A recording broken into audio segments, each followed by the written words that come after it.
There we go. Now the mic is set. We're gonna start Citizen Sleeper 2. So I need the desktop capture to wake up, please. You're gonna capture a game. We want you to capture Citizen Sleeper 2.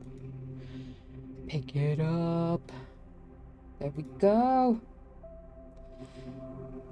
Here we are, playing some Citizen Sleeper 2. Whoop whoop. I've been waiting to play this on stream instead of playing it off stream first like I did with Citizen Sleeper. I just wanted to share this pretty game with you guys. New game. Tutorials on. We're gonna say risky. We can be a push, a reboot, a crew stress to re-roll your action dice. Reboot config, 1 stress, lowest, re-roll lowest dice.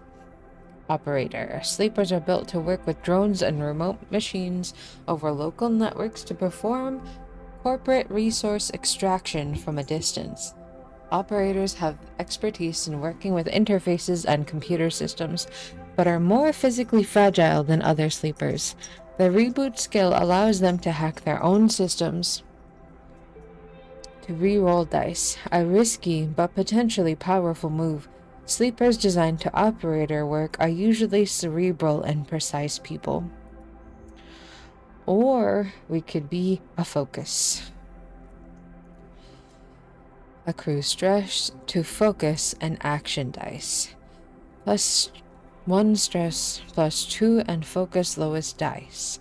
-1 stress on focus die positive outcome. Machinist. Machinist sleepers are built to repair and modify automated systems used in corporate resource extraction. Machinists are very skilled engineers, but their isolated work means they often struggle with tasks requiring a direct approach or social engagement. Their focus skill allows them to focus on a single task and boost their dice to excel in it. Sleepers assigned to machinist work are usually diligent, careful, and structured people. Or you could be an extractor with rally skill. You accrue stress to boost your crew dice.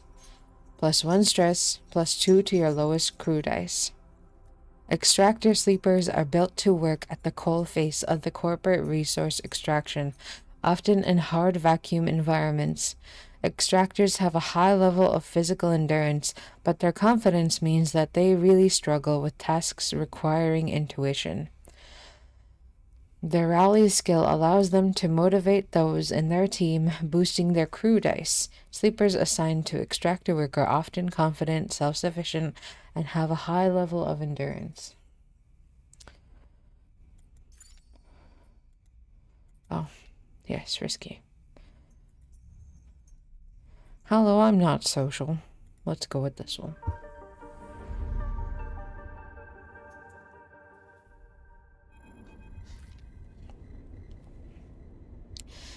In the moment before waking, the dark space before conscious thought, you struggle to find the pieces of yourself. We're here in the unknown, a vast and dark interior. Usually, these pieces come with a particular cadence, each appearing sequentially, like the boot process of an old terminal. First, your body, artificial, compromised, but relaying sense data all the same. Then its context, the breeze of air filtration, the soft contact of your birth in 0G. Then emotion, coming into focus, coming into your body, bringing with it that first instinct, the one that has framed your past 100 cycles. Fear. But that familiar sequence does not arrive. Instead, you are unmoored in space, your body distant, your context silent, even your emotions somehow obscured and scattered. Among all that disarray, only one familiar thing arrives: the fear. It is a scrambled, panicked fear, the drowning fear, the falling fear, the fear that makes you reach desperately for any stable point. It is the fear that tells you something is wrong. Something is very wrong with you. Wake up, sleeper. The voice is whispered in your ear. Oops. An act that makes you suddenly aware of your head, pulsing in pain, your body rigid with tension. Sleeper. A familiar name. A mind copied, emulated. A body built, implanted. One person sleeping until their debt is worked away. Their double being made to work, to be consumed, and eventually to be destroyed. A proxy, an emulation, a sleeper. That's what you are. But you escaped. You remember that now. Broke free of your corporate creators, SNARP, in search of a future. You cannot remember the details of your escape, but you know the fear has been with you ever since. All of a sudden, you remember you have eyes, and your eyes flicker open. Pale eyes in a pale face. Lane. The name comes with its own specific sensation of fear, one you recoil from instinctively. Sorry to interrupt, a sharp smirk, but this ends here. You search your mind for more than a name. Is this how you reward me for my generosity? Lane is leaning over your horizontal floating body, looking down into your eyes. I took you in, protected you, gave you a purpose. You try to look away, to the corners of your vision, to find something you understand. Your body does not respond. But I suppose that wasn't enough. He reaches into the pocket of his jacket and retrieves a small vial. This wasn't enough. The vial glitters. This object you know, and have known for a long time. Stabilizer, the drug that keeps your artificial body, your emulated mind, from inevitable decay. The only balm for your planned obsolescence. The liquid roiling in that vial fills you with disgust. Lane pockets the vial, but it would be wasted on you now. After what you have done to this body of yours, he looks at you with palpable disgust. Lane's eyes scan your body, and as they do, you become aware of the wires and tubes attached to you. Those that were meant to free you from your dependence, from the stabilizer and the control it grants Lane. They are for you, piece of shit. They don't need you anymore. A voice comes from somewhere behind Lane's head. It is a voice you know. But when you search your mind to understand why, you find only dizzying darkness. Shut him up. Lane barks the command, and you hear the sounds of impact, of pain, from everywhere in the room. You try to move your limbs again, and this time you feel a flicker, the twitch of a finger. You feel the extension and compression of synthetic muscle. Free, are you? Lane smirks. You were free when I disabled your tracker, when I gave you the stabilizer you needed. Now you aren't free. You are just broken. He scans your body with angry eyes. I had such plans for you, sleeper. I invested in you. Lane grips your arm hard, and you feel a jolt of reaction. You will the arm to move. But you have ruined all that. Lane speaks louder over the sound of the struggle behind him. I will try to preserve your body, of course. I have my own uses for it. But your emulation? You feel one of his hands searching behind your head. He finds and grips the thick cable running into the port at the base of your skull. I will burn that out. Lane jerks forward, slamming across your body and then spinning away out of sight. You feel yourself rolling, the cables plugged into you looping and wrapping around your limbs. Then you feel hands steadying you, pulling cables. You glance around wildly and see someone diligently unplugging you. You meet his eyes. Hey, He waves a hand in your dazed face. We need to move. Lane won't be out long. He unloops the cable from around your waist. Sleeper, help me out here. You blink. Slowly. Do you know this person? He leans over you and you feel his hands on the connector, flicking switches, releasing locks. Come on, come on, come on! He tugs the connector clear and pulls you up. You see the room you are in for the first time, filled with tech and terminals, wires waving everywhere, all lit by big windows looking out on an impossibly bright, screen-filled street beyond. In the corner, you see the dark shape of a floating body surrounded by a glittering constellation of crimson baubles. Is that blood? Move! You are wrestled and shoved towards the door, which slides open in front of you, and then you are out in all that brightness, all that movement, gliding hard towards some unknown destination. You come to a stop in a dark alley. The one who guided you here pausing to catch his breath. He doubles over beside a massive life support unit that sends a lukewarm breeze across your skin. You stare at him, trying to recall anything about him. You notice his tattered jacket, his lightweight clothes. You remember this station runs hot. Something about the power that flows through the place. He looks up and meets your eye. What's going on, Sleeper? He wipes sweat from his forehead, and it floats away in a swarm of spheres. Talk to me. Who are you? You see a concerned frown across his face. Don't mess with me, Sleeper. That's not funny. He comes closer, eyeing you carefully. What station are we on? He narrows his eyes, waits for the answer. You close your eyes, trying to recall. You force your way through the dark into the image of a station. No, a city, growing on the back of a vast set of hexagonal solar cells, shadowed by them. You open your eyes. Dark side. The world leaves your mouth like an exhale, an instinct. Before you heard yourself sound it out, you didn't know it was there. He sighs. And me? Who am I? You see something like fear in his eyes. Panic, perhaps. You stare hard at his face, the slight upturn of his mouth, the intensity of his stare. Nothing comes. He closes his eyes and drops his head, putting a hand to his temple. The reboot. He's speaking quietly to himself. Lane interrupted the process and he lifts his head and stares at you. We need to keep going. We need to leave. He turns and kicks off down the alley.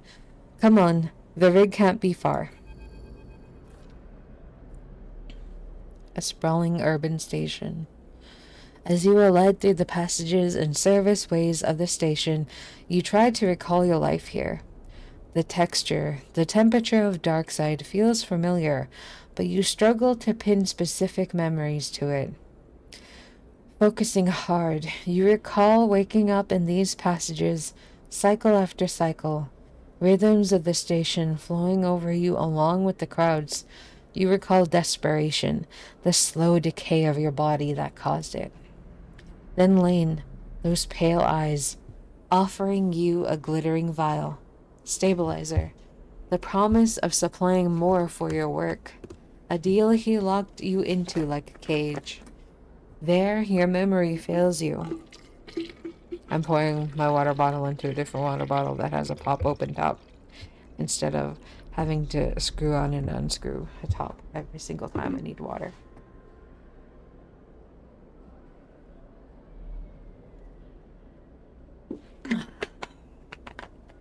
Don't forget to drink some water. Your body requires rehydration. Unfortunately, having just water won't do. If you are truly dehydrated, you also need electrolytes, which you can add to your water by putting some salt in it, I think. Because you are a person. persons need water, probably. Don't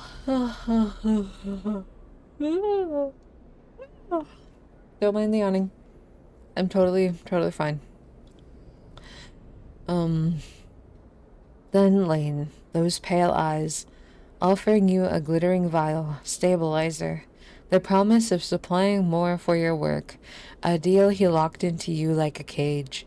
There, your memory fails you, but in the dark beyond the moment, the residue of panic, of fear remains. You are Lane's prisoner, Lane's plaything. You shudder in the cold passage. Wait. Your guide holds up a hand, and you stop your glide using the wall. Ahead, you see the tunnel opens up into a wide open bay, with a few doors leading to cylindrical tunnels, the docks. They're watching the rig. He nods towards the docks, and you see one of the doors has a couple of figures flanking it. One covered in ornate tattoos, and the other with bright silver implants along their cheekbones. Utsubo. Lane's guys. He looks at you and shakes his head in frustration. All this, it's not coming back to you, is it? Something catches your eye, and you see he is playing with a coin, nervously turning it over and over in his fingers. He sees you looking and slips it away. He places a hand on his chest. I'm Seraphin, all right? He looks pained when he speaks. Lane, he was our captor. Both of us. We did this so we could escape. We needed to reboot you, to break your dependence on stabilizer. He pauses. You know what that is, right? You nod meekly. But Lane interrupted me back there. The reboot didn't complete, and... He sighs and shakes his head. We can still make this work. He looks back at the docks. I'll lead them away. You get the docking bridge open. If we make it to the rig, I know how to get us in. Got that? He searches your face for a sign of recognition. I've got it. Get that door open. I know you can do this. I had to take that sentence slowly. Seraphin kicks off hard and glides into the docks. Over here, shitheads, he bellows to the guards as he barrels through. They immediately push off from the wall, giving chase. You wait a breath, then glance across the door they were guarding. You look, already panicked, at the tightly sealed door. Its control panel locked out. You hear a shout from somewhere nearby. You need to get it open. During scenes, you may encounter skill checks, where you can perform certain actions using your skills. Like the dice actions you will encounter later, skill checks have a positive, neutral, or negative outcome. The better the rating of your skill, the more likely you will succeed on a check. The odds of success are displayed when you select the check. You can see more info in the guide section of the pause menu.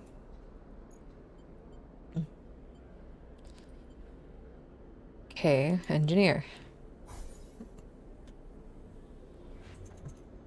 And neutral outcome. We passed. You shift the central access panel and wrench it open. You scan over the mechanism looking for a weakness. Somewhere nearby, you hear more shouting.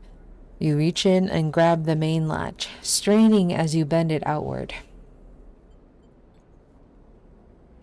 The seal releases. You drag the door halfway open. It screeches in its metal frame as you pull. Go! Go! Seraphin flies past you, through the doorway, into the docking tunnel. You turn to see the two guards approaching fast across the docks and quickly glide after Seraphin. Seraphin is already at the rig's door, inputting an entry code. The rig's door scissors open, and you both rush inside. Quickly! Seraphin grabs you by the arm and drags you up to the cockpit, the ship's layout hazy in your mind. He dumps you in a flight seat and straps himself into his own. You see him tap a series of buttons as he does, talking to himself. Come on. The rig's drive rumbles into life, and Seraphin slams a button on the console. You feel the force of the ship's acceleration as it pulls away.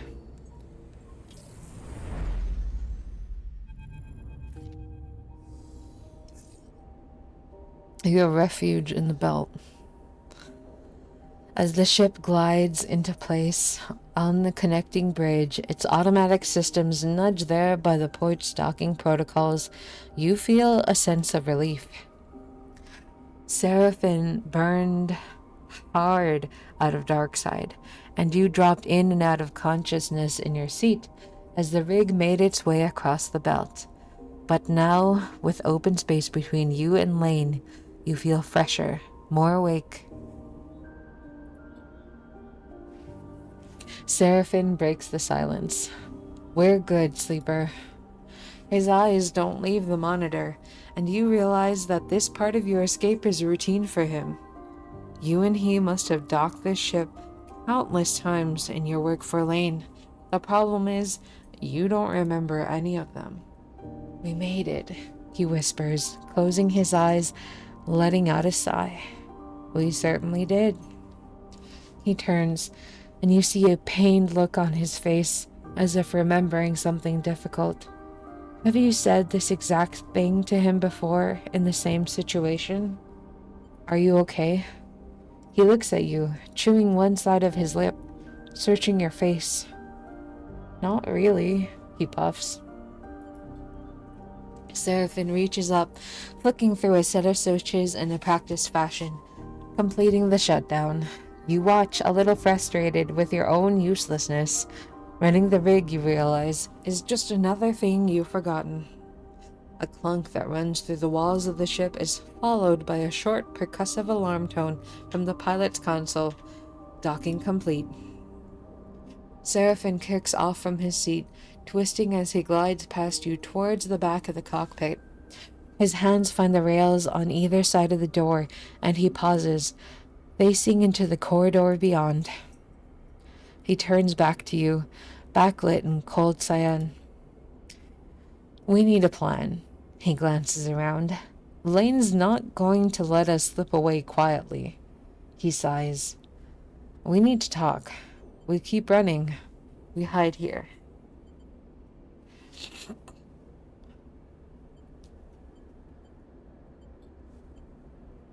Seraphin furrows his brow. Not now, sleeper. We need to forget. He flinches, the words coming out wrong. We need to focus on something other than... He pauses again, unsure. Us. He sighs. We need to survive this thing first. Then maybe we talk.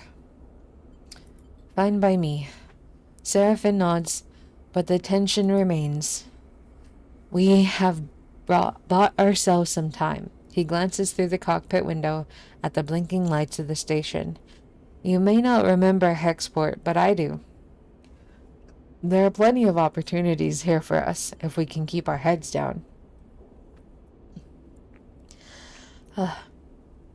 He turns back to the corridor. That's what we'll do.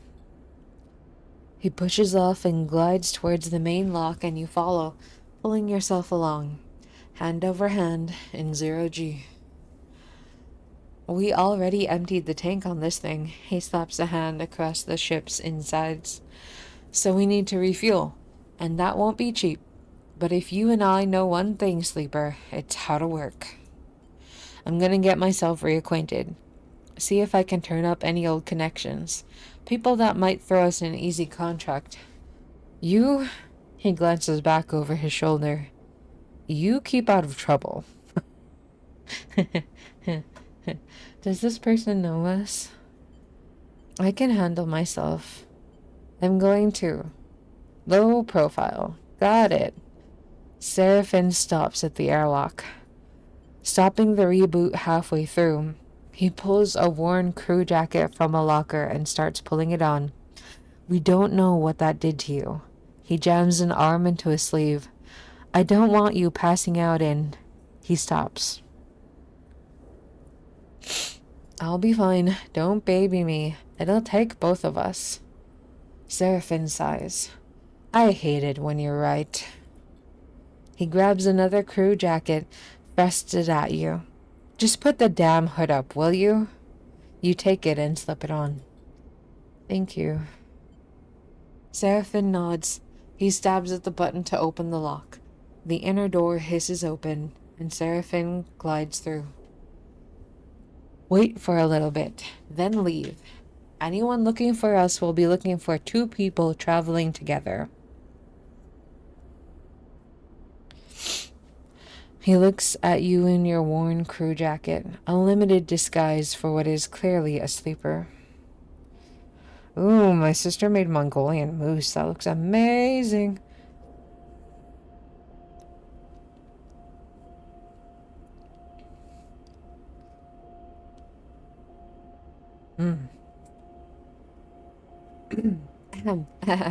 Anyways, Seraphin nods. Anyone looking for us will be looking for two people traveling together. A limited disguise for what's clearly a sleeper. We meet back here later. Any trouble? Same thing. Meet here. He surveys your disguise again and shakes his head. This is a shitty idea. Gives you one last look. Maybe find yourself something to eat. Suddenly, you recognize Seraphin's instinct to look after you. A flash of a relationship now lost to the reboot. Catch! Seraphin throws a handful of something towards you. You manage to grab the projectiles, and when you open your hand, you see a stack of cryo chits. Those should get you some food. We'll need more for fuel and supplies. He grimaces. That means odd jobs on the station for both of us. Seraphin kicks off and glides down the docking bridge. Don't go too far, all right? He shouts as he leaves. Take it slow. I'm not shouting. I'm already so much louder than the background music. And with that, he is gone, leaving the connecting bridge and heading into Hexport's docking concourse. You wait for a moment in the silence. Make a plan. I don't know anything about these two people other than one is nice and one is kind of mean. You try to think ahead to what might be coming. You'll need work. That's the first step. But what then? Lane will be coming eventually. The sooner you can put some distance between you and Hexport, the better. So that's the plan. Rest, resupply, and run. You shake the thoughts from your head and pull the jacket tight. Let's see what Hexport has to offer. You kick off and glide into the port. Welcome to Citizen Sleeper 2 Starward Vector. The game runs in cycles, during which you can perform actions with your dice, use cryo to buy food, fuel, supplies, and items, progress clocks towards new scenes and events. You can review tutorials at any time in the guide section of the pause menu. Use the mouse wheel to scroll your view. Select locations with the left click and right click to leave a location. Docks, the rig, export exchange. It's probably where I need to go. In Citizen Sleeper 2, you perform actions by assigning action dice to them. The higher the dice you assign, the more likely you will succeed at an action. But your dice will be modified by your skill. Your skill modifier for the action is displayed on the right and will reduce or increase the value of the dice assigned to the action. Like skill checks, dice actions have 3 outcomes: positive, negative, and neutral. Each action is also rated safe, risky, or dangerous. Based on the outcomes it has, the more dangerous an action is, the more significant both its rewards and consequences are. For more information on dice actions, check the guide section of the pause menu. Risky or dangerous? Let's see. I have a definite win here.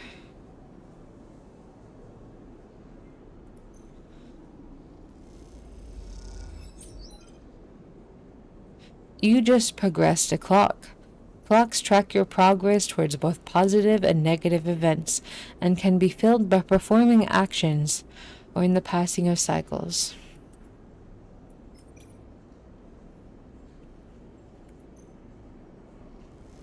This is an engineer skill, so... Ow.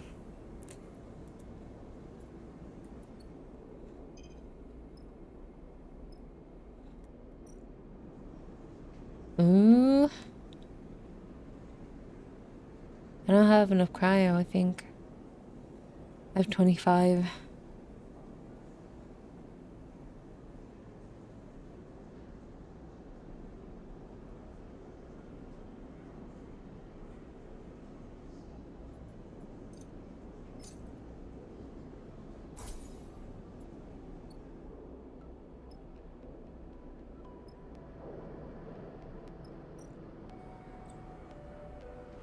Here you can eat in exchange for cryo.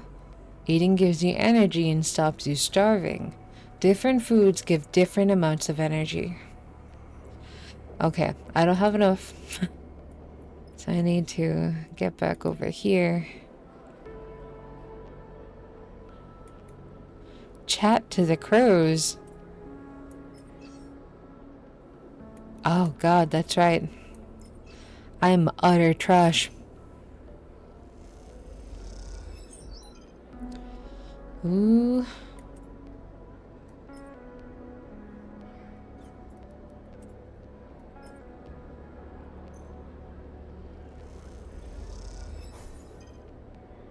Oof.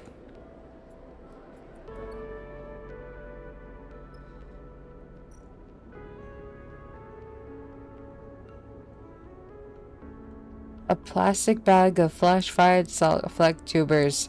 Ben's fry brings spacers back to the scattered tables in the bar, cycle after cycle. Sure. Give me some of that. Intuition? I'm pretty sure I have like negative intuition. But... The warehouse. The warehouses at the Hexport dock supply industrial operations, loading and restocking. Ooh. I don't have an endure skill, so that's not gonna be a good thing for me. It's a trade hall. Oh, God.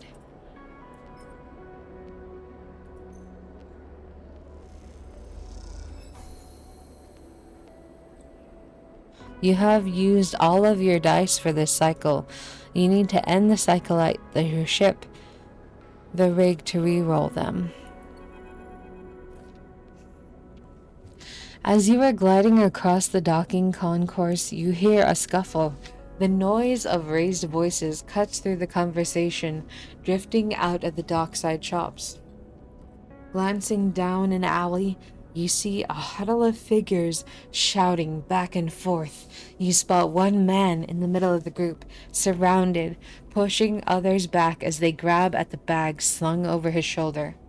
You don't like the way this looks, but then again, Seraphin told you to keep your head down.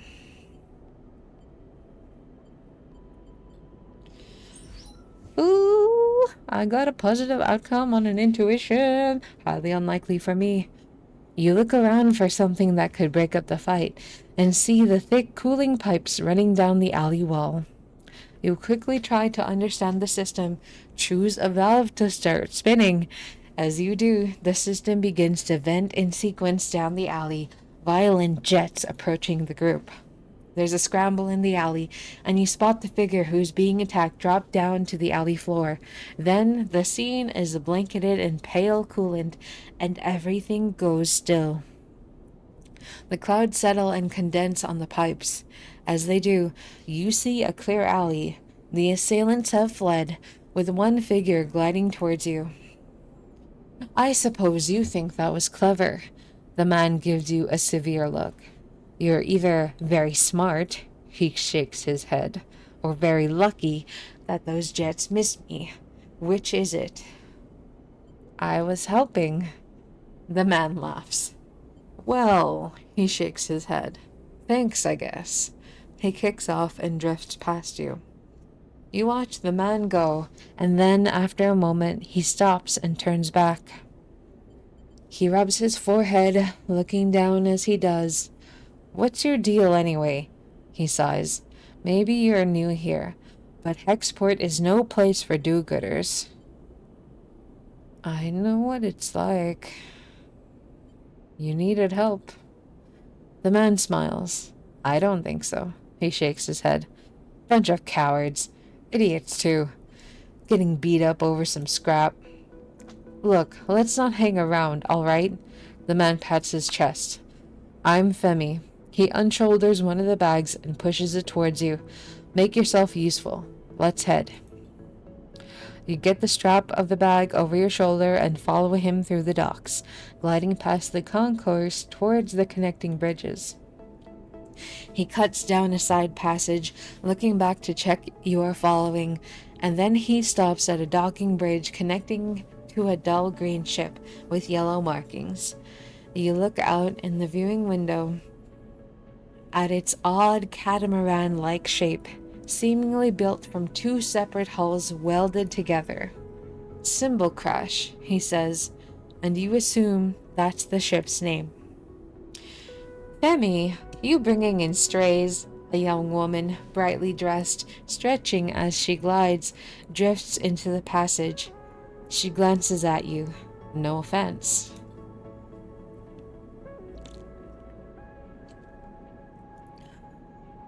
Nia? Femi shakes his head. This one? He squeezes your shoulder. Help me fend off some Hexport scum while you were busy sunning yourself. Nia raises an eyebrow. I'm sure you could handle them, big brother. Her glib response hides the flash of concern that passes across her face. You can't tell if Femi noticed. Damn, she looks cool. My dog is like, you're talking a lot. That must mean we're going to go outside soon. And that's true, we are going to go outside soon, but not yet. We have a whole 20-ish minutes, okay? Nia turns to you. Thanks, she smiles sweetly. And I'm sorry for my brother. She shoots him a glance. Just in general. Nia, Femi murmurs, enough now. He reaches over and takes the bag you were carrying. Nia rolls her eyes at you but stays silent.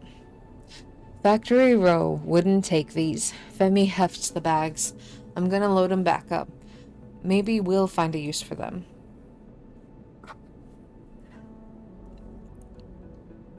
He turns back to you. Thanks for the assist, Sleeper. He nods firmly. Not what I expected. He slaps the button for the bridge door and kicks off along the docking bridge on his way to the Cymbal Crash. Nia looks at you with raised eyebrows. I hope my brother was joking. Or did you really help him? It was nothing. Humble and a hero, she laughs. Thank you. She looks back at the ship. My brother needs more help than he admits. It's okay. She pauses, thinking. I want to ask you something. She takes a deep breath and then gives you a direct look. Oh, what is she building up to? Are you looking for crew? She looks away. Sorry to be direct, but you seem like, well, if you are on Hexport, maybe you are with a crew. She stops herself. I mean, maybe your crew needs crew. Maybe you are looking. Why do you ask? Nia looks back at the ship and then at you. Look, I'll be honest. Being on a crew with my brother is nice, but he is suffocating me. She frowns at her own bluntness. I'm not a kid anymore, you know, but he still sees me like one. She shrugs. I want to show him I can handle myself. I need experience. I need to run some contracts. She gives you a determined look. What do you say? I'll think about it. I'm a good salvager, all right. You can use me. She smiles. I can spot things, find gaps, ways in. She folds her arm across her chest. I know what I'm doing. Femi taught me well. She glances back at the ship. Just consider it, all right. Let me prove myself. Suddenly, a shout comes from the ship, echoing down the passage. Femi, he makes both of you nervous. Nia looks in his direction. I should go. She pushes off towards the docking bridge. I'll be waiting. Nia gives you one last glance as she departs, then disappears into the docking bridge, leaving you alone in the passage. Whoop whoop, new crew. Anyways, I have 3 credits. The rig is your ship and home in the starward belt. While the rig is docked at the hub, there are multiple areas you can visit. Bunks. Use dice to reduce stress. Galley. Use supplies to regain energy. Other locations will unlock as you play. While the rig is in the dock at the hub, your crew will also help to gather resources to contribute to the upkeep of the ship. You can choose which resources they should focus on in the crew task menu to the left. They have a random chance of acquiring it at the beginning of the following cycle. This clock is a cycle clock. It will progress towards an event each cycle. Its completion, something something. Shipboard kitchen. Supplies are typically saved for contracts, but when food isn't readily available, you've got to use what you've got to survive. I don't really think I need that right now. Rig bunks. Rest and recover. Sometimes it's necessary to rest, or at least try to, in the compact bunks of the rig. This will help you. I don't have...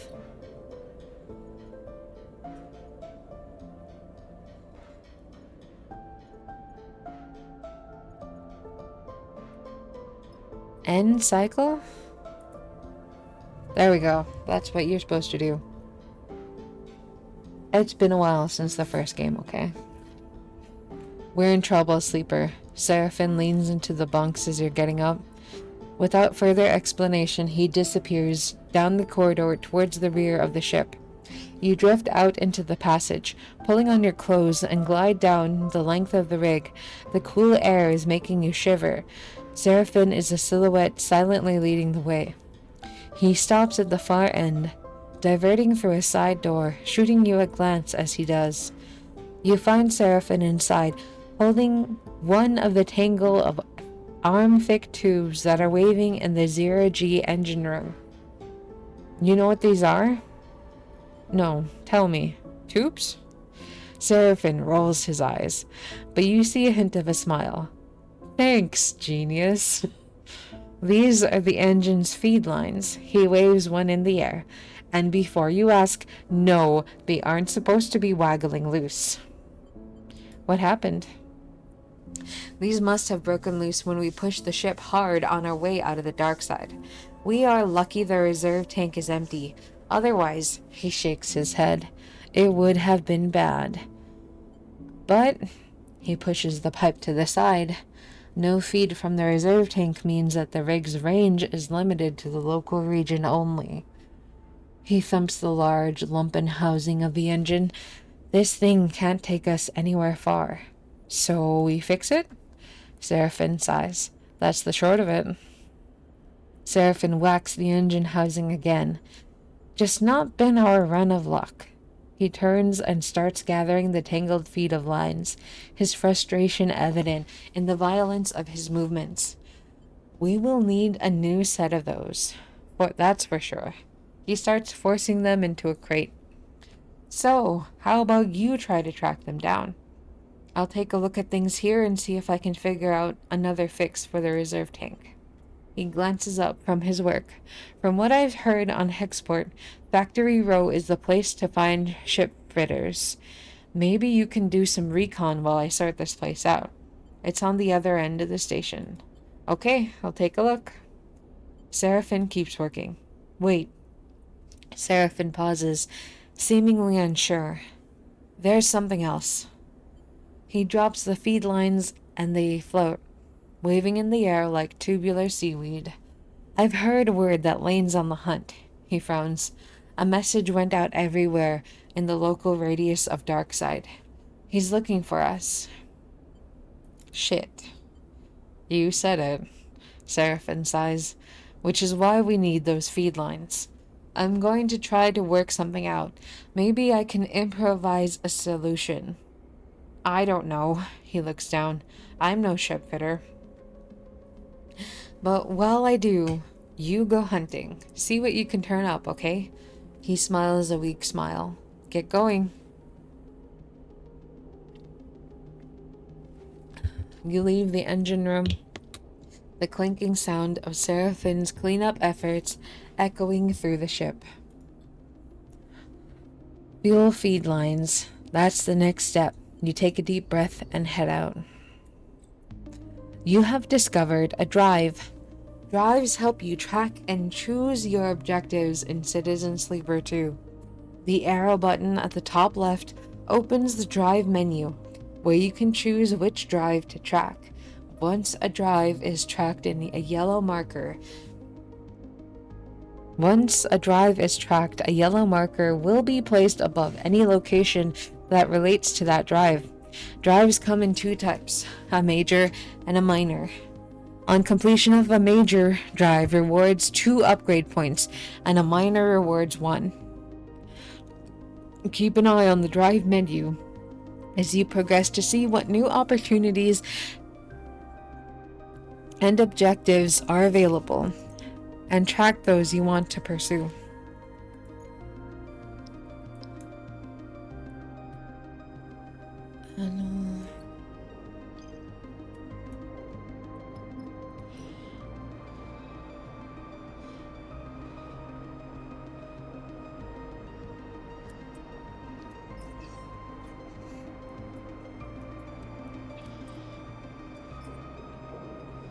Okay, search.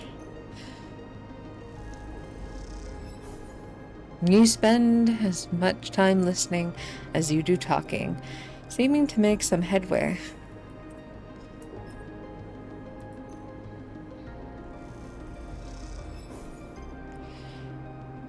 We discovered a new location. Swift Scrap Soul. Material processing. Hey, we can do a scrapyard shift.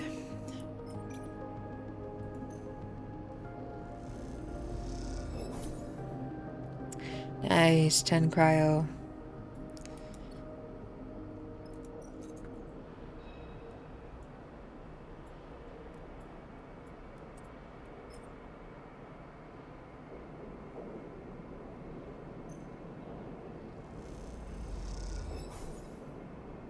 Ah, neutral outcome. Nice.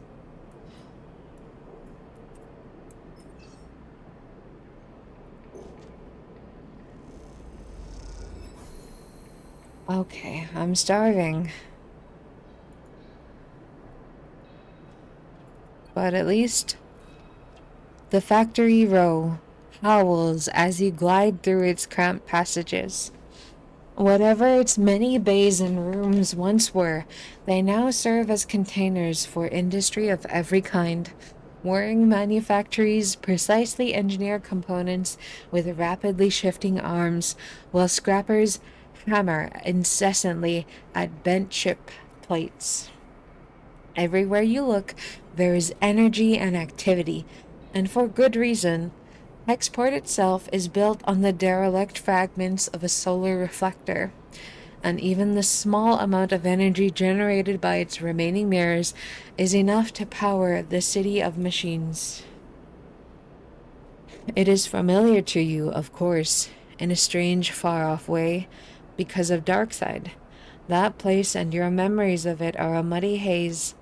but it is hard to forget the glint of its hexagonal reflectors, 10 or 20 times more in number than hexports, and that wild flickering city growing on their back like a tumor.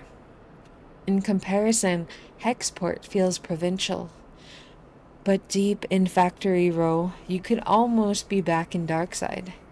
And then you see them, tubes just like those Seraphim had waved in your face, the feed lines. You push over the display window of the unit, mark Karsten's Supply, in block capitals cut from the hull plate. There, amongst an angled shelf of oversized ship components, sit the feed lines, like some large biomechanical tangle of snakes. You slip inside, where the sound of Factory Row is a little screened, and spot a large figure working at a bench, hunched over, concentrating. It seems he doesn't notice you enter. Wait patiently.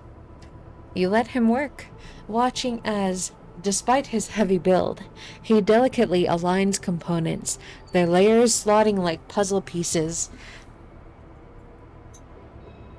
After a few moments of observing the process, he turns his head a little towards you.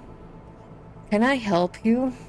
His accent is heavy, but unknown to you. "Those feed lines, how much?"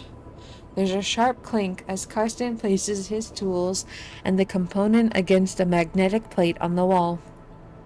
He turns with surprising grace and begins cleaning his hands on a cloth. Those sharp eyes scan you, but Karsten's thick-set features do not betray the results of his assessment. Custom built those for a client that never collected. He looks at his hands while he speaks, checking for stray oil stains.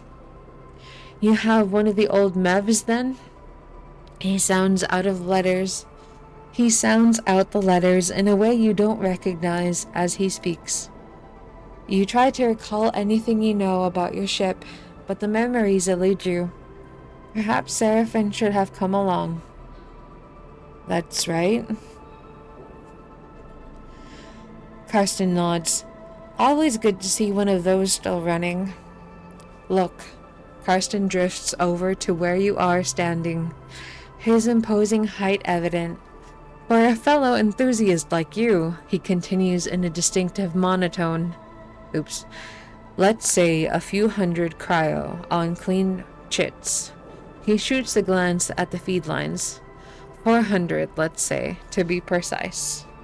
400? I don't have 400. Karsten looks you up and down and sniffs. "It is expensive, I know. It's a shame, but it's just what they're worth." He screws up his mouth a little, into something that might be a smile. "However, I'm more of the bartering type myself anyway." "Barter sounds good." Karsten nods sagely. "There's a little favor I need a crew for, and well, you look like you might be a good fit." He tucks the cloth away in a pocket and clasps his hands. "I know of an old Solheim wreck out there.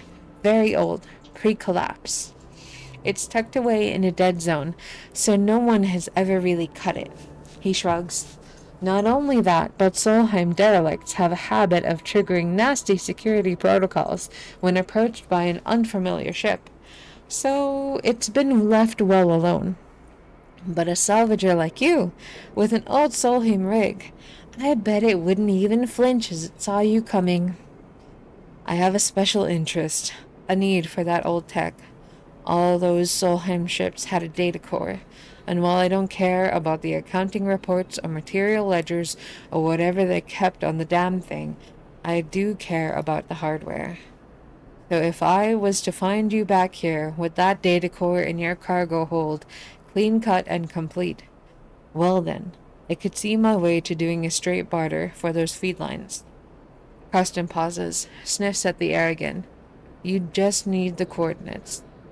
"Simple as that?" "Simple as that," he repeats in his monotone way. "So, you interested?" He glances back at his workbench. "Because I'm a busy man." "I'll do it." "All right then." He holds out a heavy hand for you to shake. And as you automatically reach out, he grabs your forearm instead. Karsten pulls you closer, squeezing your arm. Let's keep this one between us, all right? He half smiles, his face huge and close. It's our deal. Before you can respond, he thumbs a little drive into your palm. Those coordinates. And then he lets go of your arm with what you swear is a wink. You take a moment to gather yourself, and by the time you do, a whirring fills the air, Karsten having returned to his workbench. You turn and glide out of Karsten's supply with a growing mix of anxiety and excitement in the pit of your stomach and the cacophony. How do you say that? Cacophony? A factory row is in your ears. A contract. Seraphin might even be impressed. You look at the drive in your palm and smile. This could be a route out. You think of leaving this place behind, in possession of an improved ship too. Suddenly, a small but firm hand falls on your back, an equally small voice coming with it. Hey, wait up! You turn in the passage to see a young woman, her hair waving from the rapid glide she clearly just came out of to catch you. She steadies herself using your shoulder. Sorry, she smiles a quick and flat smile. Wanted to catch you. I'm Junie. Her dark eyes flicker around nervously. You notice the portable terminal she carries, and her backpack full of components and trailing wires. What's up? Karsten, she starts, still catching her breath. He sent me to grab you. She smiles that flat smile again. Wants me to come with you on that job. Her eyes shoot down to the drive in the palm of your hand. She smiles again. Why didn't he tell me? She glances back towards Karsten's. I guess he forgot. He does that sometimes. She looks sheepishly at you. He just grabbed me after you two were done talking, so... Karsten's always sending me on things like this. I guess he wants me to help you out. Keep an eye on things. She pauses. I can be pretty helpful. So, she looks around the passage. Should I meet you at your ship? And you can tell me when you're ready to go? Sounds good. Okay, great. Her eyes light up. She notices she still has her hand on your shoulder and takes it off. Junie pushes off and waves. Looking forward to working with you, she calls back as an afterthought. Let her go. You watch her disappear down the passage. Things are getting complicated already, but at least you have a contract and a way to get the feed lines. Junie clearly works with data, based on the gear she was lugging around, which might make her useful when it comes to pulling out a data core. But the question is, what does she get out of it, and why didn't Karsten mention her sooner? You consider your options as you head back towards the rig.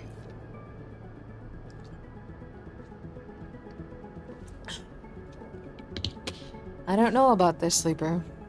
Seraphin looks nervously out the rig's windows as you finish explaining Karsten's deal, as well as Junie's offer of help. If this job was easy, Karsten would have done it himself already. That means there's a catch. He frowns at the stars. And there's definitely something going on with this Junie girl. He shakes his head. She would be useful, though. No doubt. Seraphin shakes his head. And we desperately need help on a job like this. What if... Seraphin narrows his eyes. We could get the crier together to buy the feed lines. Is that even possible? I found a contract board at the exchange further in station. We take on a job, that might get us some of the way towards buying those feed lines. Plus, even if we don't want to take Karsten's job, a bit of money to get ourselves prepared wouldn't be a bad idea. Fill up on fuel, supplies, be ready for whatever comes. I'll take a look. Good, Seraphin nods. While you're at it, you might want to see if you can scare up some freelance crew too. Many hands make light work and all that. Or we stop messing around, we take Karsten's job right now and get it done before he can think twice. Seems like a whole set of bad options to me. Either way, I've still got work to do on the drive. Seraphin nods a farewell, heading back to the engine room. Let me know what you decide. For a moment you pause, letting the haze of plans and ideas settle in your mind. Suddenly you curl up, pain shooting along your spine. You grit your teeth, your muscles lock tight. Your vision narrows as you squeeze your eyes shut. You feel a shift, as if some connection has broken. It's almost impossible to describe, like you are floating away from your body, dispersing, dissolving. There is nothing familiar in the pain, nothing to hold on to. You grit your teeth. Then another shift comes, and you are back in your body, trembling against the metal wall of the passage. The pain slowly fades, becoming a pulsing throb, and then a residual flicker. You flex in 0G, stretching out the tension. There's a strange sensation of distance that persists beyond the pain, a disconnection between your body and yourself, a flickering numbness that refuses to recede. You wonder if the reboot has done something to your body, or if this is some new sensation you will have to live with indefinitely. It strikes you that you know so little about the body that houses you. It could be moments away from collapse, or it might persevere for countless cycles like this. You try to shake off this feeling, pushing your hands against each other until they feel like they are yours again. Time is the only thing you need, and right now it feels like it's running out fast. You head for the airlock. You have work to do. You have unlocked a contract. Open the map screen to view it.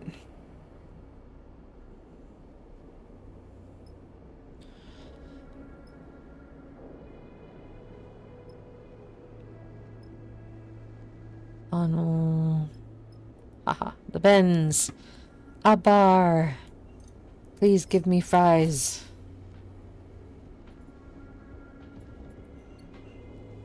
Alright.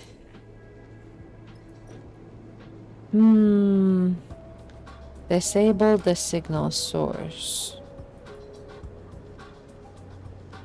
Ah, I can't afford this. Okay.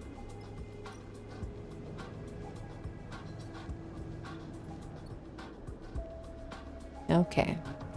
I bought food. I need to go lay down.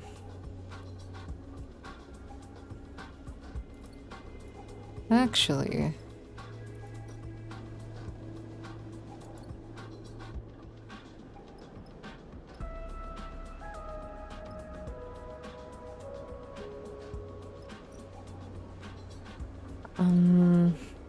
that's the canteen. It's the trade hall.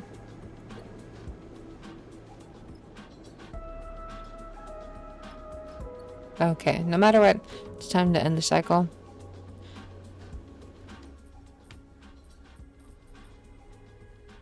And it's time to take my dogs out. So I'm gonna put up my please stand by screen, pair up my break message, and I will be back.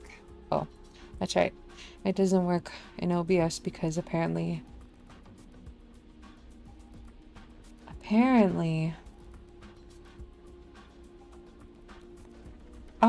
Oh shit.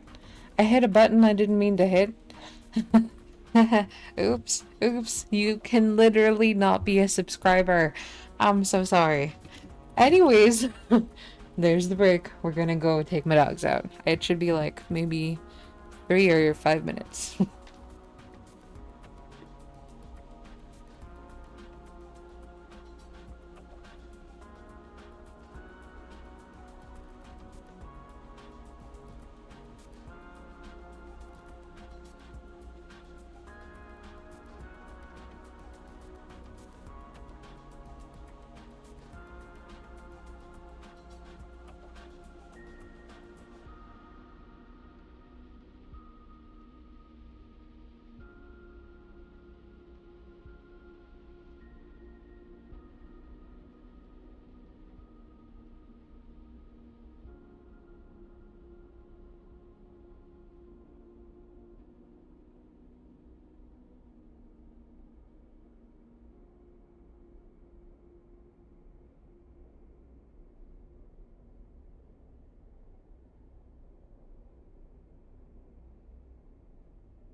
Alright, we're gonna end the cycle.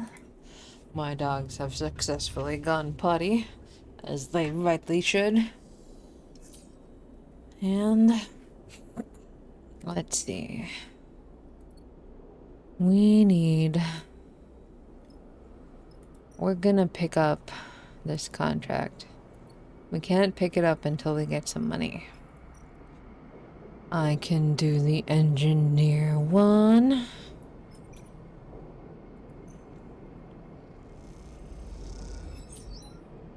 Whoop whoop, 12 cryo. That means we can buy this.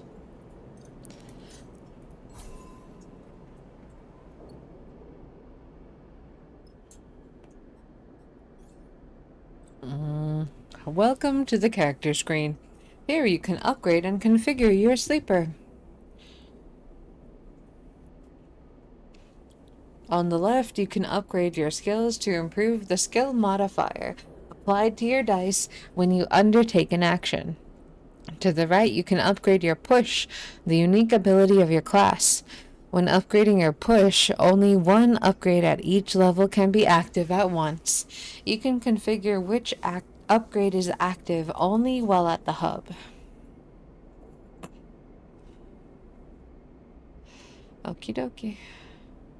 Scape. I have 1 point available though.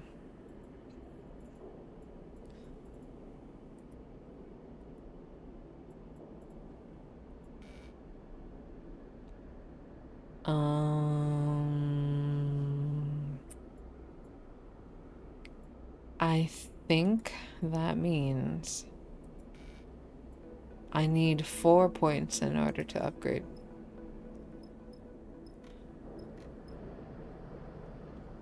How? This button?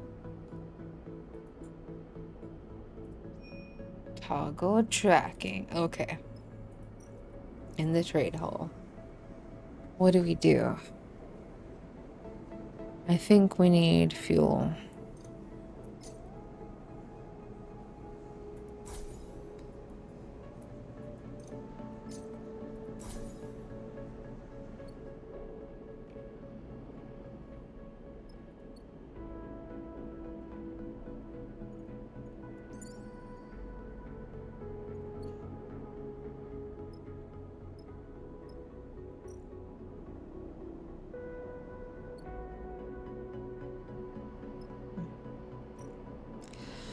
Okay, let's do some more scrapping then.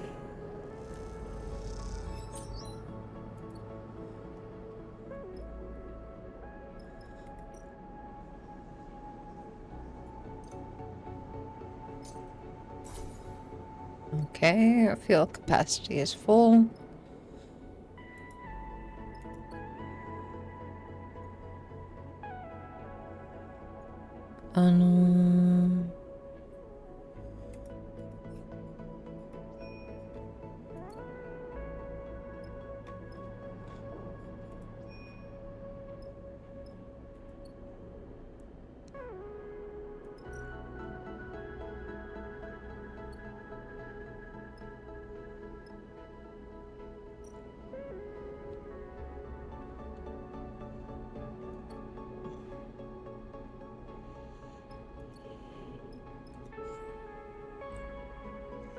Contracts are high-risk, high-reward jobs that you and your crew can take on. Contracts require preparation and care to succeed.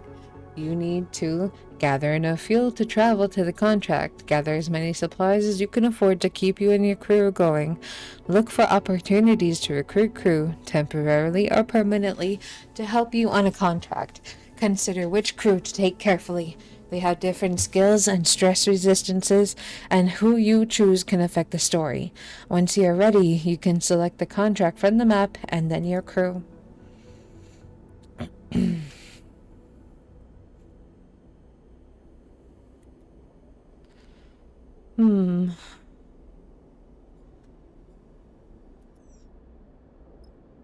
I don't know where that kid is.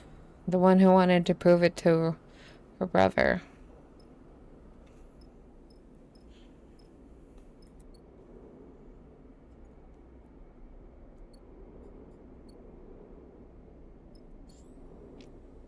Chi Marie! Hello, hello. Okay. So I'm gonna go to the Conway signal. I guess with just the two of us, I don't know.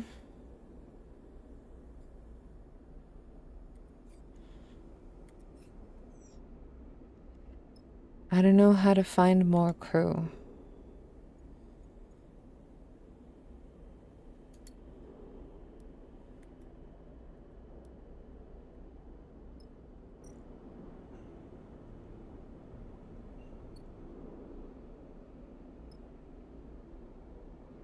You are still on the standby screen. Okay.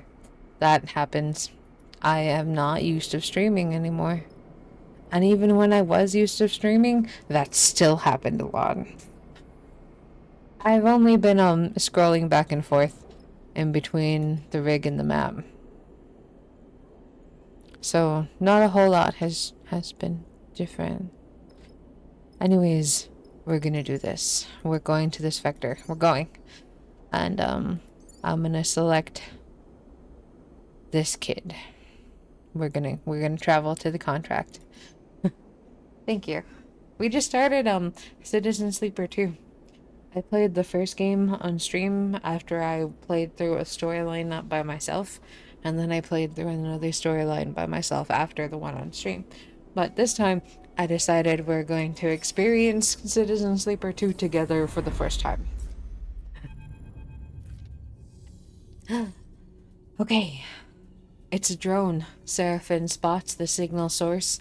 First, the light barely shimmering off its dark hull plating, a design trait that betrays its covert use. A flash catches your attention, and you see a rent in the hull, through which red lights pulse. Wounded. Seraphim shakes his head. Wish they'd finished the job. You've seen one before? Seraphim looks back over his shoulder towards you. We've seen one before, don't you? He sighs. Sorry. I know it isn't your fault. He looks at the drone. Blaine had us work one in a dark side bay. Though it was barely a shell. Disarmed and deactivated. He had us search through its guts for a salvage. Even that one gave me the creeps. It had its core ripped out. He pushes the ship closer. This one is still alive. Ooh, I hope work is going good. I hope you enjoy my stumbling over words and not putting the game on the main screen. And that work goes well for the rest of tonight. Conway. Nia kisses her teeth. Corporate scum. It is like story time. You glance over at her and see the fire in her bright eyes. They don't even dare to come here and force us out themselves. It's all proxies and drones. She shakes her head. Typical corporate cowards. Run into them before? She glances at you. You might say that. She looks out at the drone. You won't see me taking my eyes off that thing for a second. Seraphim carefully glides the ship closer. You watch the drone. System is full of these things now, running missions for their operators. Rare to see one out in the belt, though. Maybe got hit during a run-in with Senate stat mercs. It looks like it's drifting. Most of the system's blown out. But look, here. Rather, there. He jabs a finger towards a red light on the far side of the drone. It's still broadcasting, and maybe even receiving. How do we shut it off? Seraphim brings you ever closer. What I remember from the dark side job is that the central core and the broadcast array need to be shut off to kill these things. Core will turn off local systems, and the broadcast array will sever the link with the Conway operators. Seraphim swallows, but you can bet those systems are protected. Let Seraphim explain. Your attention is suddenly drawn by a shudder from the drone, like a tremor running along its length. This thing is rigged to blow, Sleeper, he frowns. We go slow and careful. We don't touch anything we don't know about. He turns back to Nia. You hear that? I got you. She looks sincere. Seraphim brings the rig to a stop, close enough for you to cross through open space and reach the drone's hull. Let's suit up. You head down to the airlock to prepare. As you get suited up, you think the corporate war taking place in the inner system, the war that this drone was driven from. Out here, on the shore of the conflict, the biggest danger is that this flotsam and jetsam, drifting in with the tides and orbits of the system, might, one cycle, bring the war with it.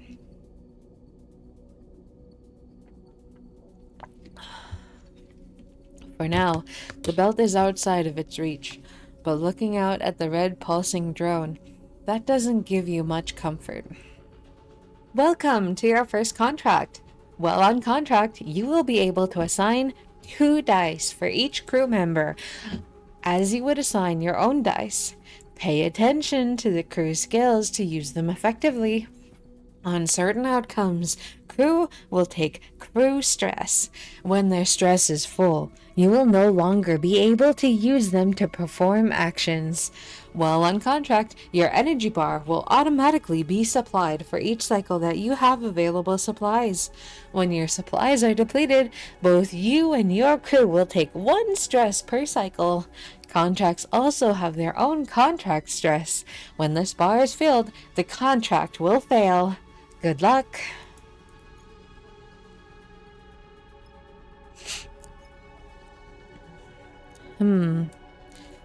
Let's see. Exposed drone interior. Identify a route.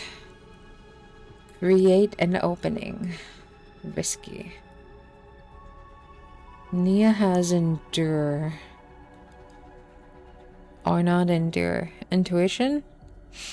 And he has endure.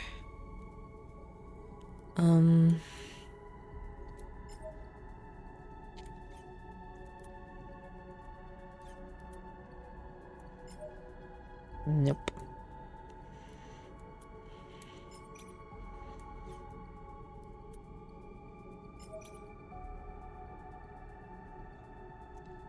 Okay, she can definitely get us there. Identify a route. And that was a fun one.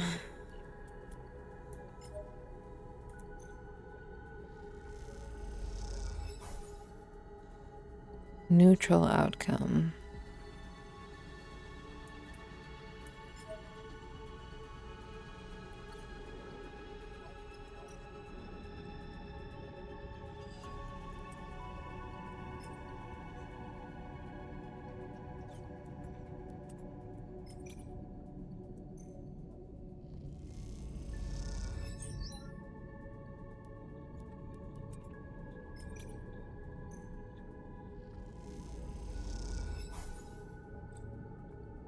You just gained some stress. As your stress increases, you will have a higher chance of taking damage to your action dice each time you roll them.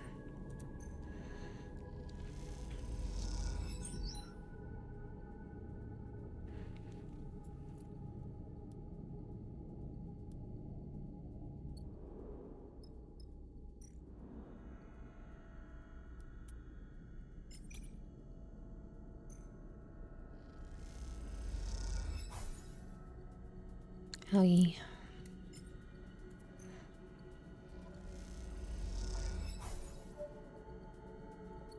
Of course you did. I was foolish too.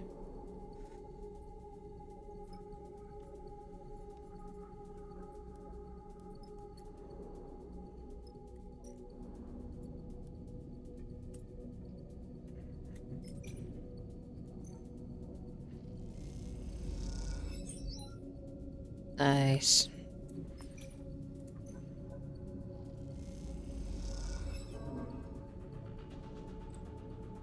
During a contract, you can use your push ability once per cycle to give you an edge in a tricky situation.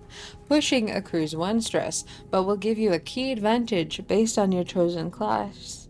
If you can see your current push configuration if you hold your mouse over the button, and on the character screen, your push cannot be used at the hub, but when at a hub, it can be upgraded and configured in your character screen.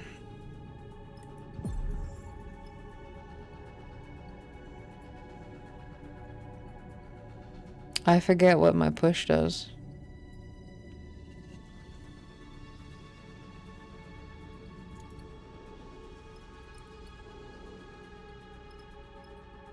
We have to end this cycle though.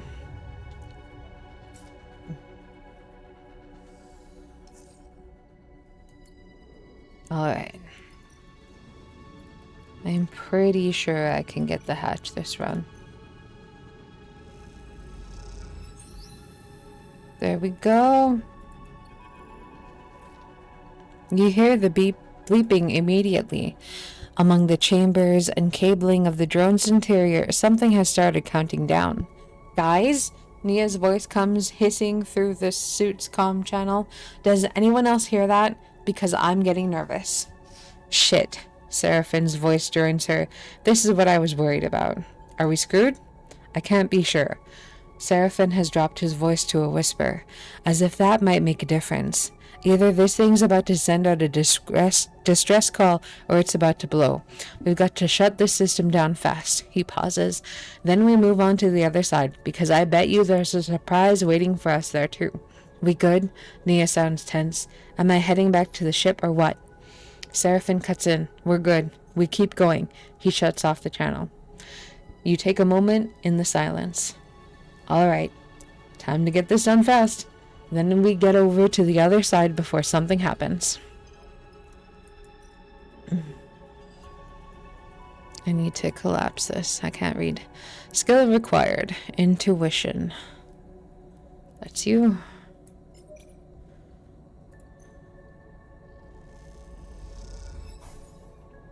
Oh my god. Disconnect the backup. We did it. All right.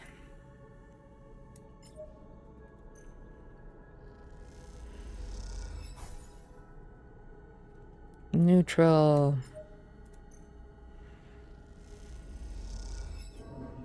Oof, drone stress. It's rigged to blow, you know.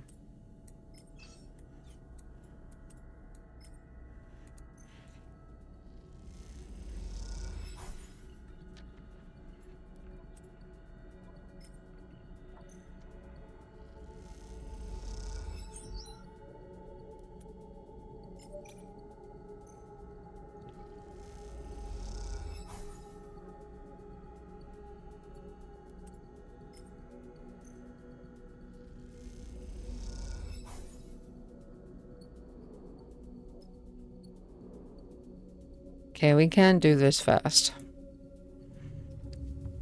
We literally can.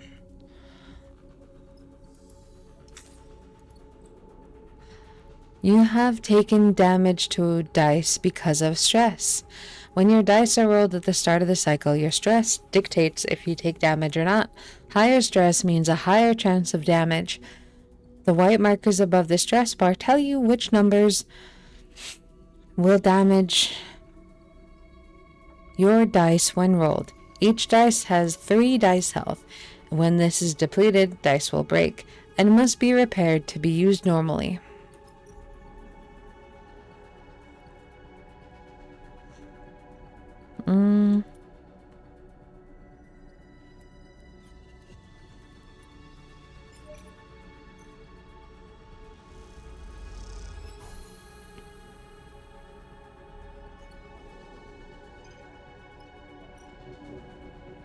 Okay. We need interface. None of us have that. But I have some 6 dice, so it should be okay.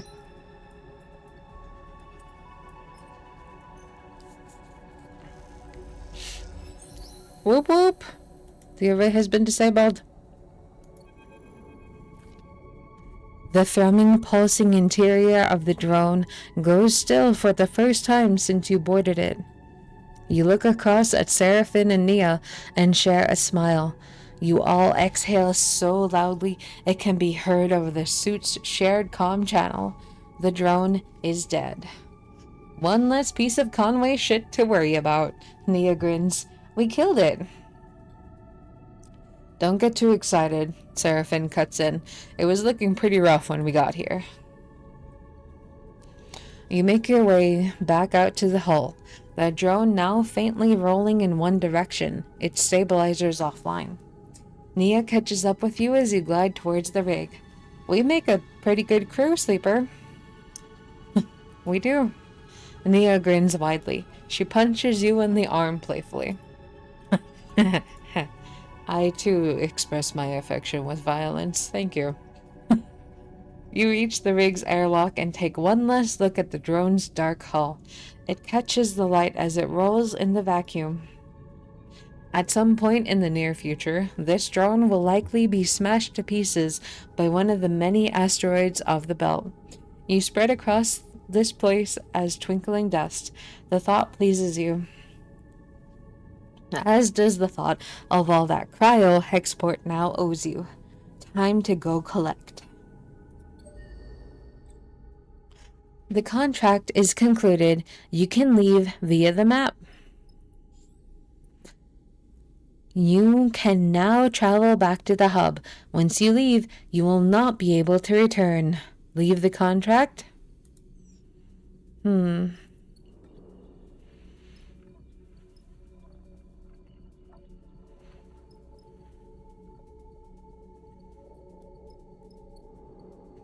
There's nothing to explore, so yeah. Leave. After docking at the Hexport, Seraphine lets go of the controls and leans back in his chair. Nia leans over you. Thank you, Sleeper. She stretches. I know you took a chance on me. Glad to have you. Nia smiles an infectious smile. Feels good to make a contract work, Seraphine smiles, no matter how we pull it off. It's hard not to agree, and it feels better when the Hexport courier comes with a lockbox full of chits.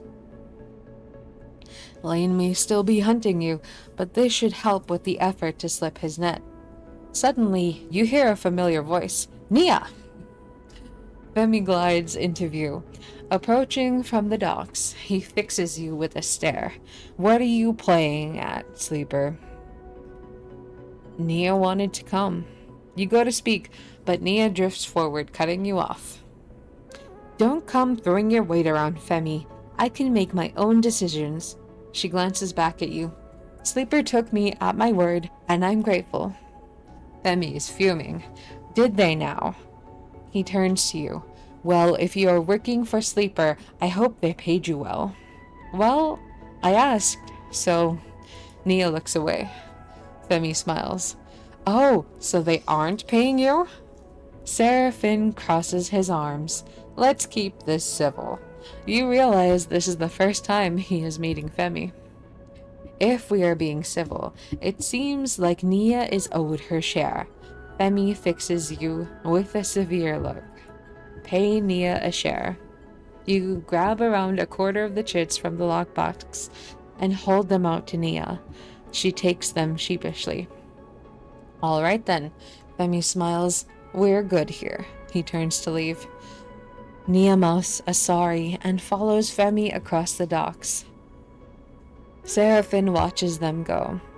You sure know how to pick 'em, Sleeper. He shakes his head. He turns away and heads back along the docking bridge. I just hope we aren't going to end up a stack of cryo short when we need to get out of here. You just completed a drive and earned an upgrade point. You have push upgrades available. Go to the character screen to the right of the UI to see them. User interface. +1 to an affected dice or negative stress on focus die. Positive outcome. Yeah, I want negative stress. Okay.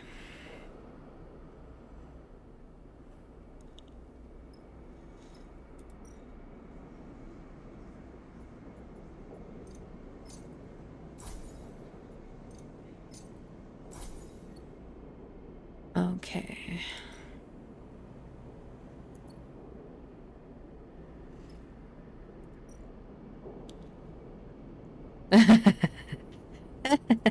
You can't.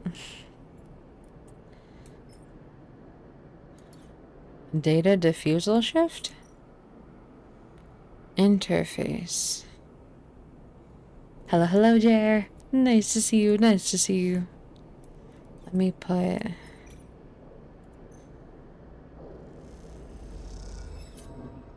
Negative outcome, +3 cryo. +12. +10, -1 energy. Explore the canteen. Nope. Trade? Nope, I already bought things. The warehouse. Freight loading. Endurance. I don't have an endurance skill. I suppose I could always play here. But I'm not good at that.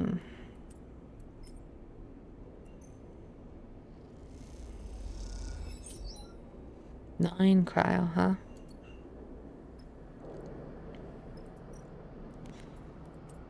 I don't know where I'm going, but you got room for one more job also.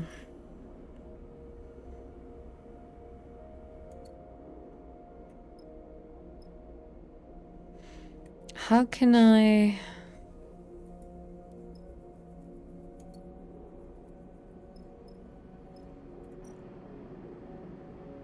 Okay, I have vague interfacing.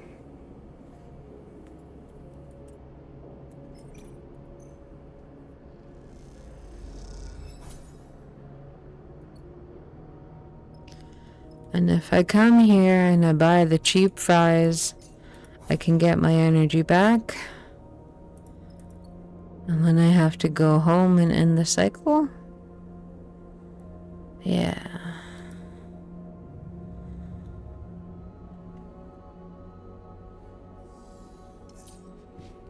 Okay. I guess it's time to go. It's dangerous.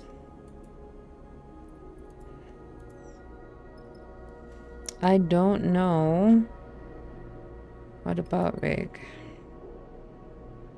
I don't know how to fix this dice, but let's go here, I guess. We're gonna bring her, and we're gonna go to the contract. I don't know how we're gonna have fuel to come back, but we're gonna do this anyways.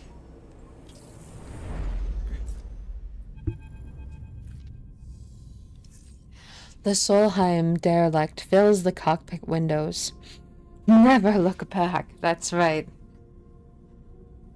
Tacos forward! The Solheim derelict fills the cockpit windows, all twisted plates and skeletal strutwork. You watched it in horror and fascination as Seraphin completed the approach, both of you silent in the presence of this decaying beast. Now, as you settle beside it, Seraphin is the first to break the silence. This thing is already dead. He shakes his head. It's a corpse, sleeper. He nudges the ship closer, looking for a place to dock. I touch this thing too hard, it's gonna crumble to dust. Let's not do that. Seraphin does a little mock salute. Aye, aye, he rolls his eyes. Any other tips? Take us up there. That's the bridge. Junie points towards one end of the ship. Both you and Seraphin turn around, having forgotten she was even in the cockpit. She hasn't said a word since you departed. She glances at both your bemused faces. What? She looks away. Sorry, That's where we need to go. She stops, pointing. Seraphine nods towards Junie. She's not wrong, Sleeper. The bridge would be a good start. To the bridge, then. Seraphine nods and brings the ship under control. Let's do it. Seraphine takes control of the ship, avoiding the debris field closer to the center of the wreck. He settles in position near a protrusion at the far end. This is as far as I'll go. Seraphine taps at the anchoring controls. We should be able to anchor the ship to those plates. You hear Junie begin to protest from behind you, but it's too late. Seraphine fires two Python tipped anchor lines at the nearest solid hull plates. The Pythons slam to the plates, and, despite their solid appearance, they instantly shatter. The fragments spin out across the wreck, slicing into other plates and building a spiraling storm of debris. Shit! Seraphine nudges the ship back and steadies it as the debris cascades across the surface of the wreck. The damage seems mostly superficial, but it underlines just how fragile the derelict is. Let's not do that again. Junie glances between the two of you. The data core will be very fragile. We've got it, Seraphine snaps. He angrily unclips from his seat. The last thing I need is a backseat driver. He kicks off and glides past her into the corridor. Sorry, Junie. No problem. She smiles a weak smile. We all want the same thing here, right? We'll work it out. You follow Seraphine down the passage, with Junie close behind. As you reach the airlock, he is already angrily suiting up, his frustration evident. Stay silent. The rest of the preparation process takes place in tense silence, each of you considering the delicate job ahead. You suit up too, though you don't need a helmet to breathe. You slide one on and lock the seals for protection. This wreck isn't going to give up its salvage easily. The core should be near the bridge, maybe even inside it. There's a lot of wreck here, and there might be good salvage tucked away in the cargo hold.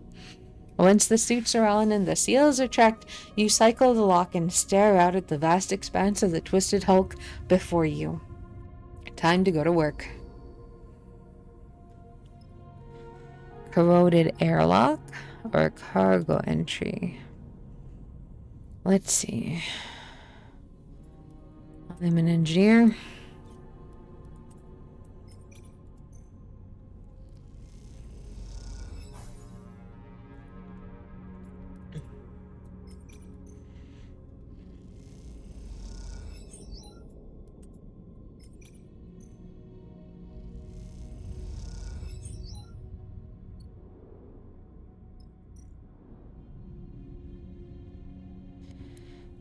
She has interface.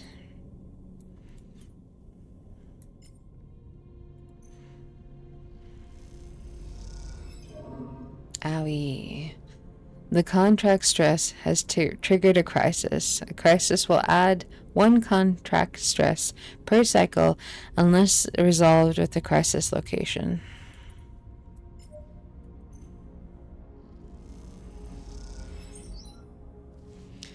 Okay, let's try this.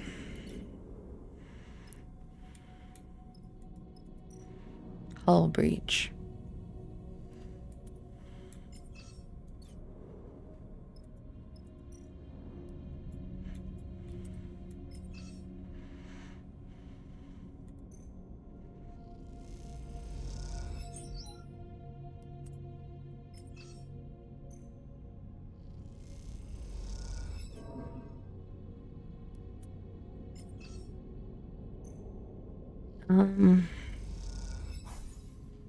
It's slow, but the repair process is working for now.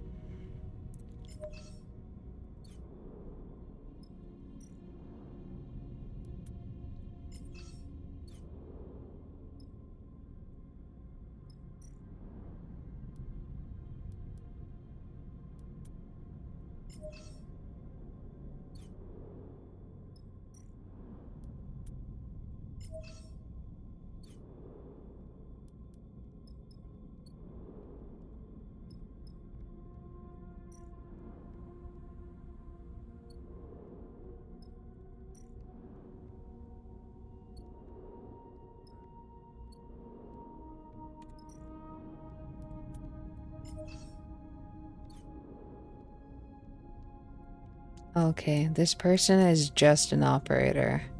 Pretty trash at everything else.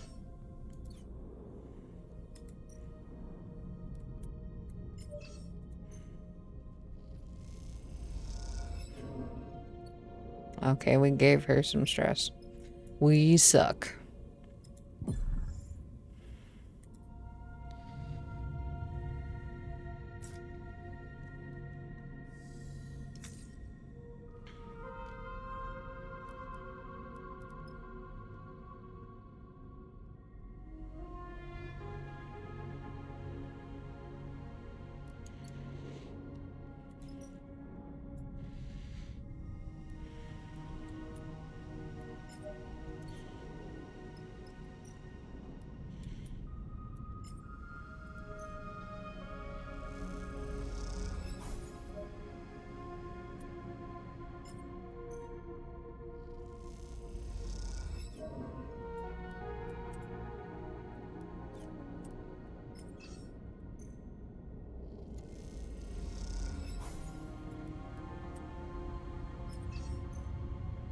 Come on, I just want you to be sealed. Thank goodness. Alright. We need an endure and an intuition. Maybe I'll try this intuition. There we go. Map the bays.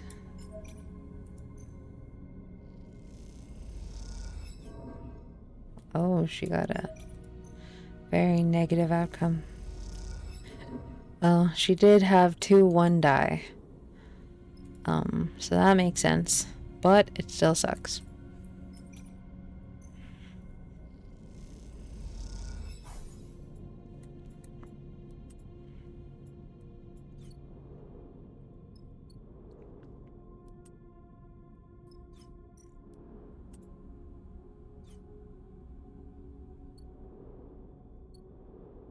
The clock is ticking. You can't do that.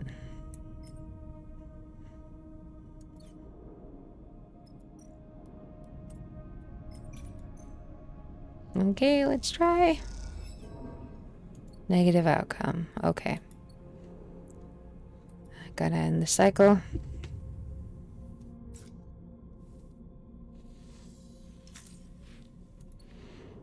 Okay, we are losing it.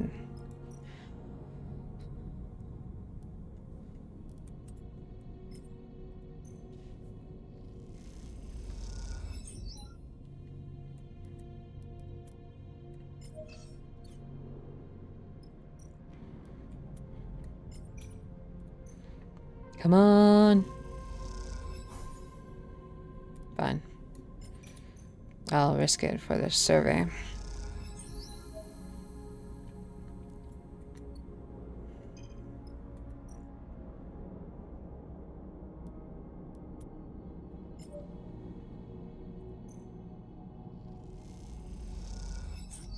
Scrap, so delicious.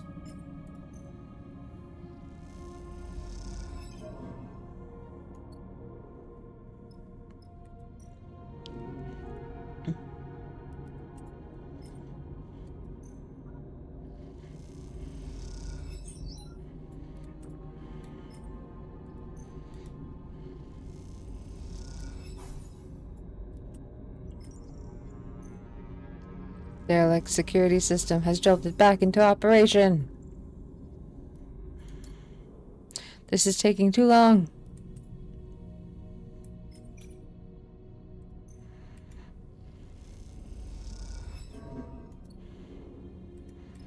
Yeah, I know.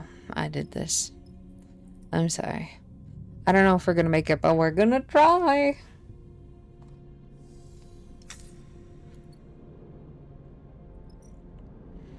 Oh no. Well,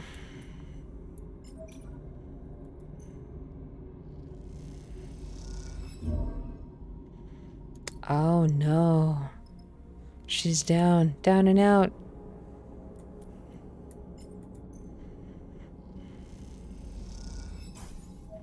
Okay.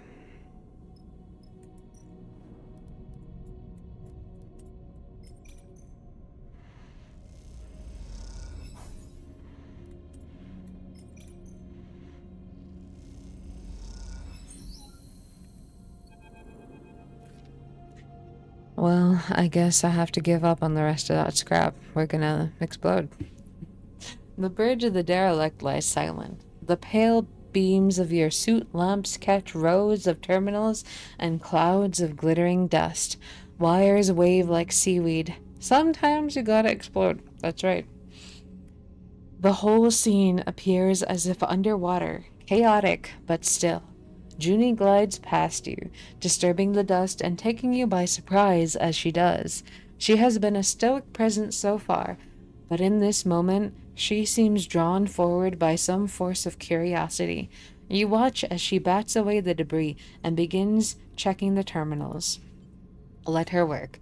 She is already prying an access panel off one of the more intact looking terminals, and as she does, puffs of rust color the vacuum around her head. Approach her. She turns back to the terminal and finishes prying off the plate. Then quickly she reaches inside, fishing around for something. Her hand comes back out with a waving cable topped with a thick connector. As soon as she sees it, she slips a keyboard-sized deck out from somewhere on her person. She runs her hand across the back until she finds the right port and slots in the connector. All of this happens in a few seconds. The routine, practiced, and precise. It's hard not to be impressed.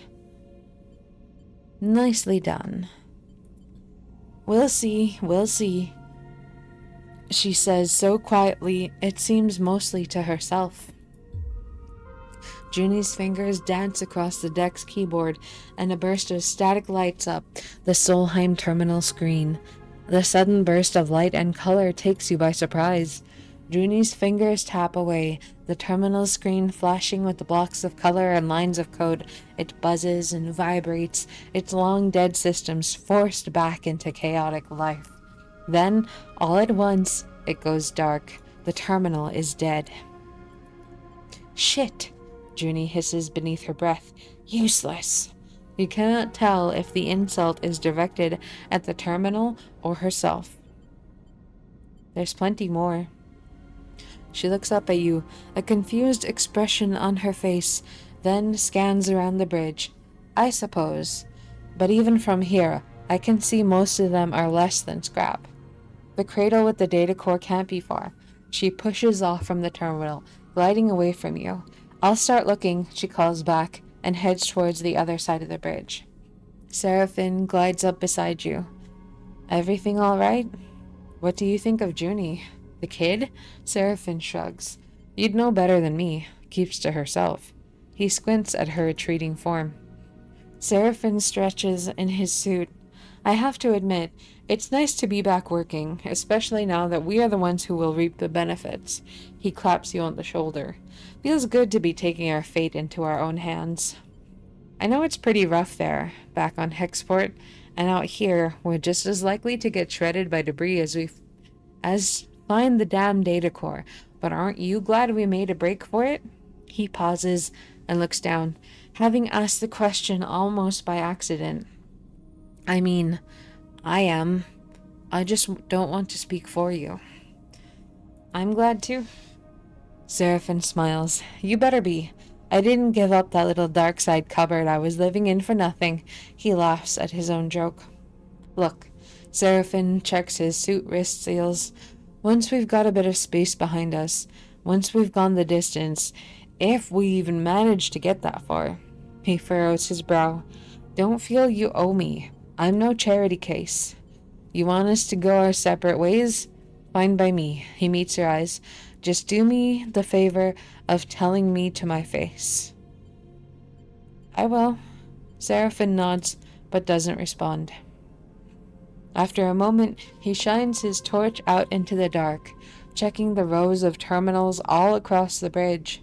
You watch the glittering dust as it eddies in the beam. Seraphin sighs. Let's get to it.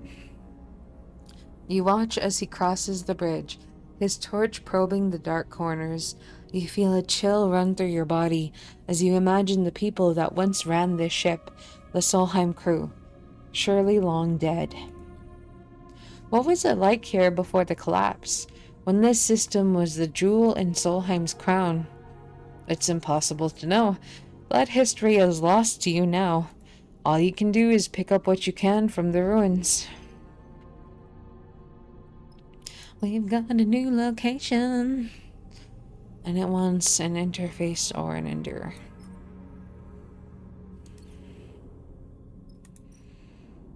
I guess I can throw myself at this. Probably gonna break it.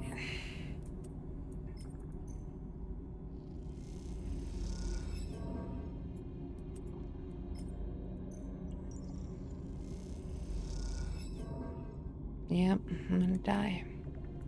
I'm gonna die.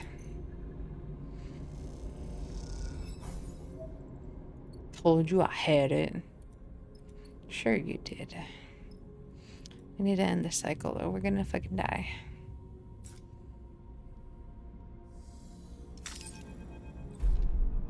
One of your dice has broken due to losing all its dice health.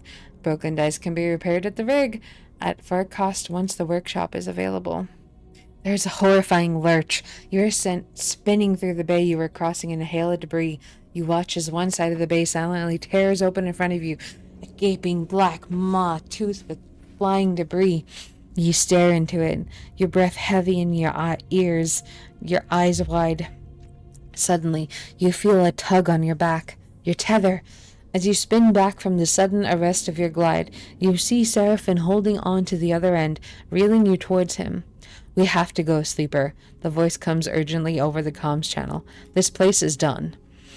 You both make your way up through the spinning derelict in silence, charting a path through what were once passages but are now twisted tubes, like the intestinal tract of some dead creature. Eventually you make it out onto the surface and find the rig still tethered, but gashed with debris and scars. You and Seraphin exchange concerned glances. We are going to pay for this. He looks over the damage. Let's hope she still flies. See, sometimes you gotta explode things. You tether together and push off from the hull, Seraphin guiding you through the debris. Below you, the derelict is exploding in slow motion, tearing apart into a swarm of razor-edged shards. All this and no core, Seraphin fumes. Now the rig's torn up too. You don't have much to offer in answer. He's right. It seems the job was a disaster. You just hope it wasn't terminal. It's gone. Junie's voice comes through faintly over the comms. She must already be on the ship. The whole ship is falling apart. No shit, Seraphin answers back. Contract's a bust. What a waste, Junie says quietly, and then the channel clicks off. You arrive at the rig's airlock and bundle yourself inside, noticing the exterior damage. It looks mostly superficial, but will no doubt take its toll on the ship. Once you are back in the cockpit, you look out at the derelict's shattered form. It seems you will be its last visitors.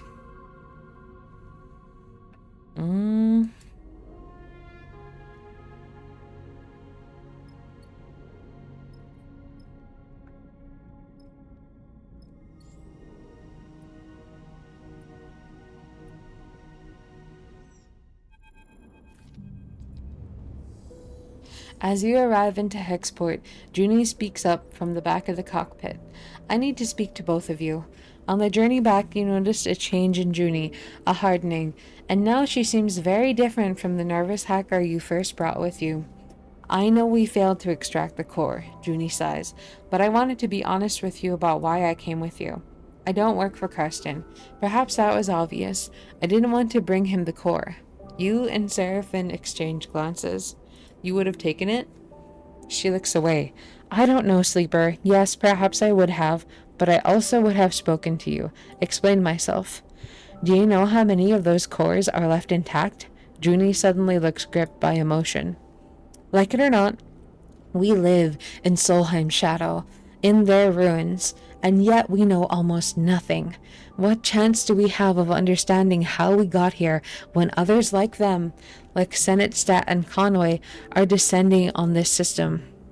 This station and most of the other habitats of the belt are built on Solheim Foundation, she frowns, and yet we are too busy scavenging them to take the time to look for answers. Men like Karsten want nothing but the raw materials of cores like the one we lost. She shakes her head. We can do better. We could learn our history and how this system was settled. We could better learn the technology we build our lives on. We could uncover Solheim's crimes and seek to make amends. She meets your eye. We could see beyond survival, towards something else. You have never heard Junie speak like this. And you realize what you have taken for nervousness was actually control.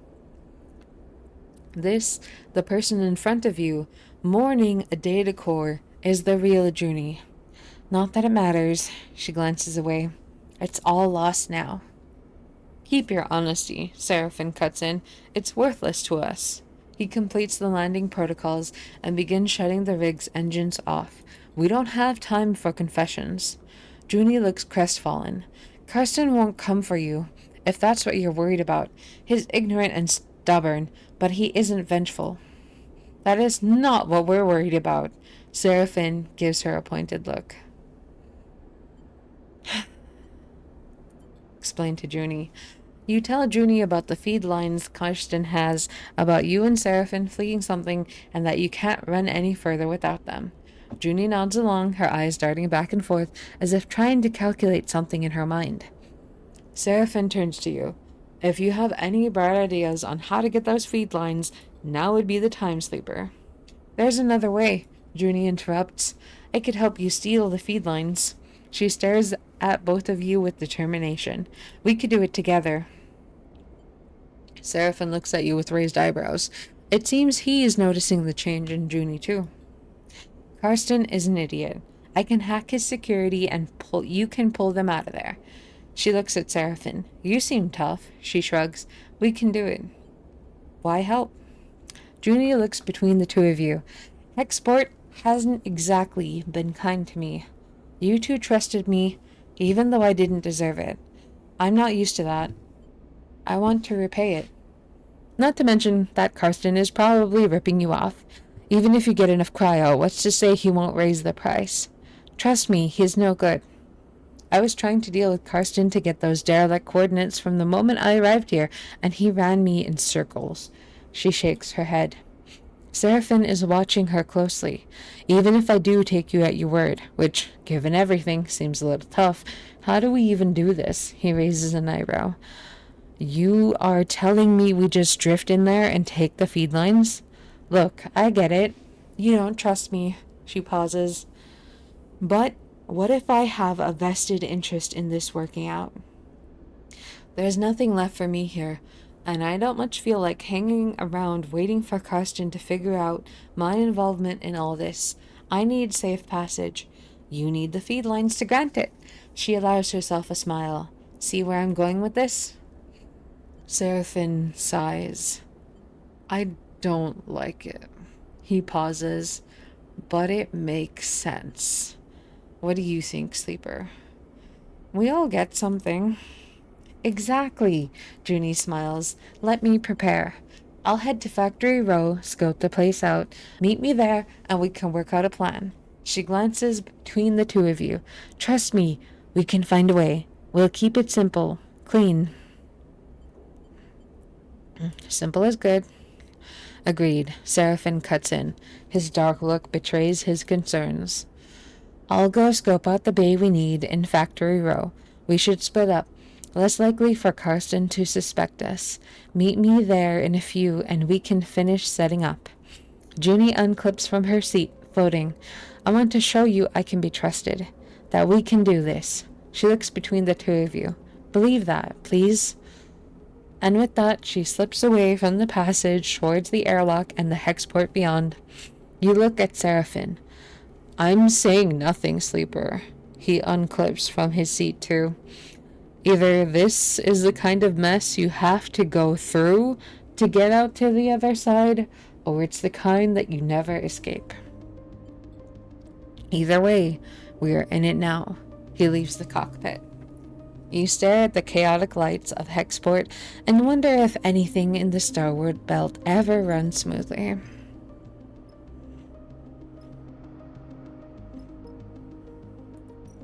Junie's unit.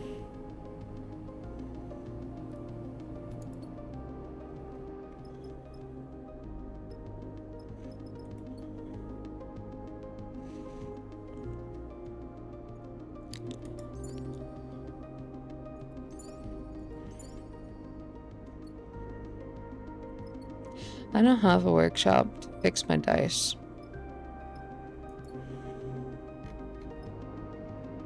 No, I can't.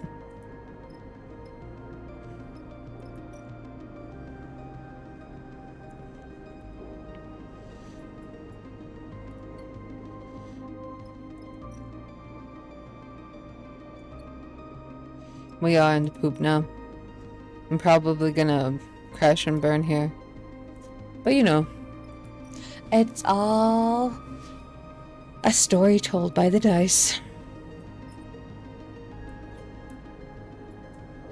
Pretty sure I don't have any engage. Yeah.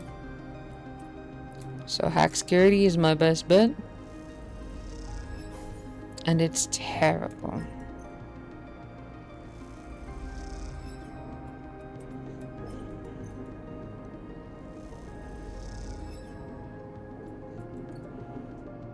Because I'm like about to get caught by Angry Face.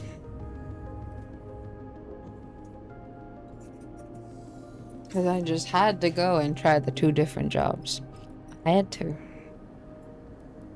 But I can force a good outcome here.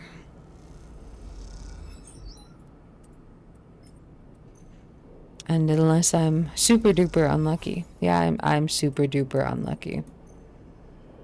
I'm super duper unlucky. Okay, we're gonna get caught. We're gonna get caught and cycle. We're gonna get pooped. Pooped right out. I guess I can give myself some energy.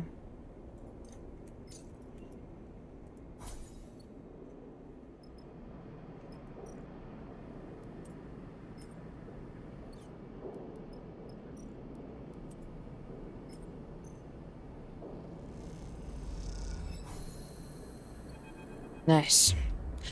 The sound of a fist on keyboard wakes you from the scrolling code on the terminal screen. You turn to see Junie, a rare half-smile on her face as she floats cross-legged with her deck in her lap. The blue light of the snap-on screen makes her eyes glint with a glittering excitement. Got him. She shoots you a look. Karsten's whole system is mine. You push away from your terminal to glide over to her screen. Running the mapping protocol now. I want to know every little dusty corner of his network. Is there much to map? She squints at the screen. Weirdly, there is. It's coming up now. Seems Karsten is pretty paranoid. The whole system is iced over with some serious security. What are all these layers of? A red pulse flashes across her face, changing her features as it does. Shit. Her fingers dance across the keyboard. Something is closing the port. We need another red flash and her screen goes blank. Junie's fist hits the keyboard again, harder. We've been kicked out. She's rapidly shaking her head. There's no way a salvager shop should have that kind of countermeasure. She looks troubled. Maybe you peeked in the wrong corner? She looks over at you. It seems so. I think our friend Karsten is involved in some nasty stuff. She rubs her forehead in thought. Wait. Her fingers fly across the keyboard, her screen flickering with commands. A complex node graph assembles on the screen, a mess of interlocking connections. The mapping protocol did enough. All the security systems are there. She indicates a dark section of broken connections. We didn't get what's here, but it seems like we found some kind of archive. Nothing we want. I wonder what's there. Junie shrugs. Some big data trolls.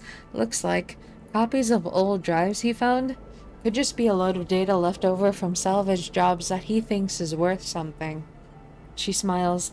He's a meathead with no eye for data, so that's probably a load of debug logs he thinks are Solheim secrets. She giggles at the idea. Junie pulls a thumbnail drive out of one of her many pockets and slots it into her deck. Time to train my cat. Identify the program. Nope, I just hurt myself. Trying to think. You lean in closer to try and follow the spooling code as it spills across the screen, but you find yourself lost in its patterns. Junie puts a hand on your shoulder and pushes you back from the screen, giving you a skeptical look. Give me some space here. It's a Katzenjammer, cat for short. Basically, it takes a network map, finds the weakness, and when you hook it up, blasts the network with so much noise and raw data that it becomes unstable. She smiles to herself. Any tech connected gets a killer headache. I built it to take the remnants of Solheim security systems out of commission on old derelicts. She squints. I've had one too many close calls. What will it do to Karsten's shop? Pretty much fly anything on our map. Cameras, shutter controls, alarms. It'll be pure chaos. She plucks the thumbnail drive out of her deck and hands it over. The cat head sticker on it catching the light as you turn it in your fingers. We've still lost access, of course.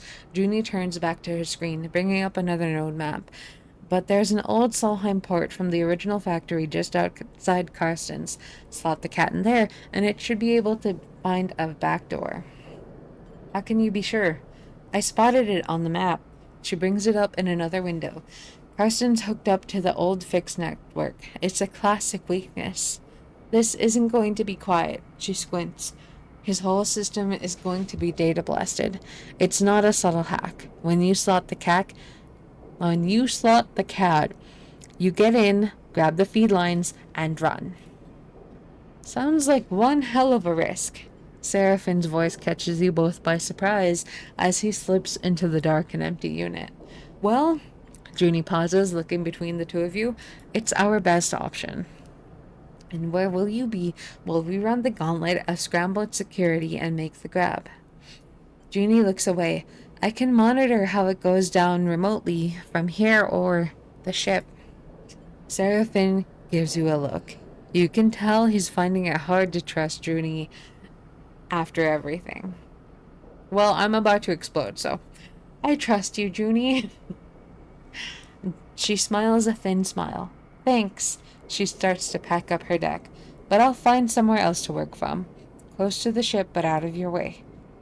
Junie shoulders her bag and glides to the door. When you're ready, slot the cat and go. By the time you're back on the ship, I'll be there. She glances down. Don't leave without me. She shoots Seraphine another look and then slips out of the unit. Seraphine watches her go, then turns to you. The whole of Hexport is going to hear this. He shakes his head. We better be ready to go the moment you slot this thing. I'll be ready. Seraphine nods silently. I'll be at the ship preparing the engine. We need to be ready to fit the lines as fast as we possibly can. Be careful. Don't stop for anyone or anything. And don't even think about looking back. With that, he slips out of the unit, leaving you alone to consider what comes next. Karsten Supply. Slot the Katzenjammer. I'm gonna explode.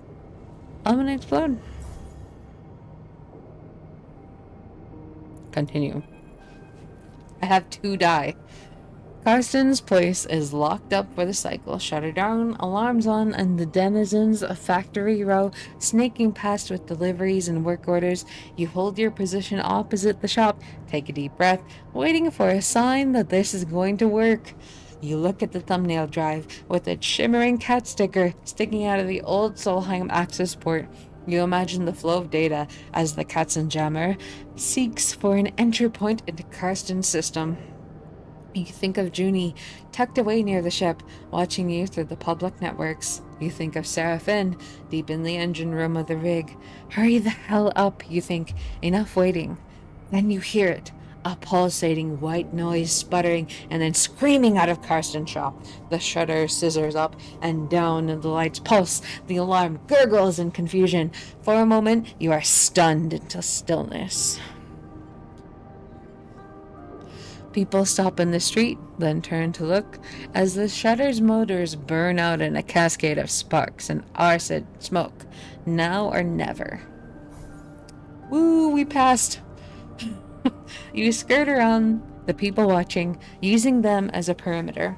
They are pointing and talking, some of them laughing, while others look concerned. You confidently push past them and glide inside without looking back. It takes you a moment to gather yourself in the chaos of the shop. The wall-mounted screens scream out in white noise, and the flickering lights make it hard to concentrate, but you keep your focus. You scramble over the feed lines in the window, grabbing the bundle with both arms. They wave wildly in your grasp as you wrench them away and kick off from the counter, gliding back out into the passage.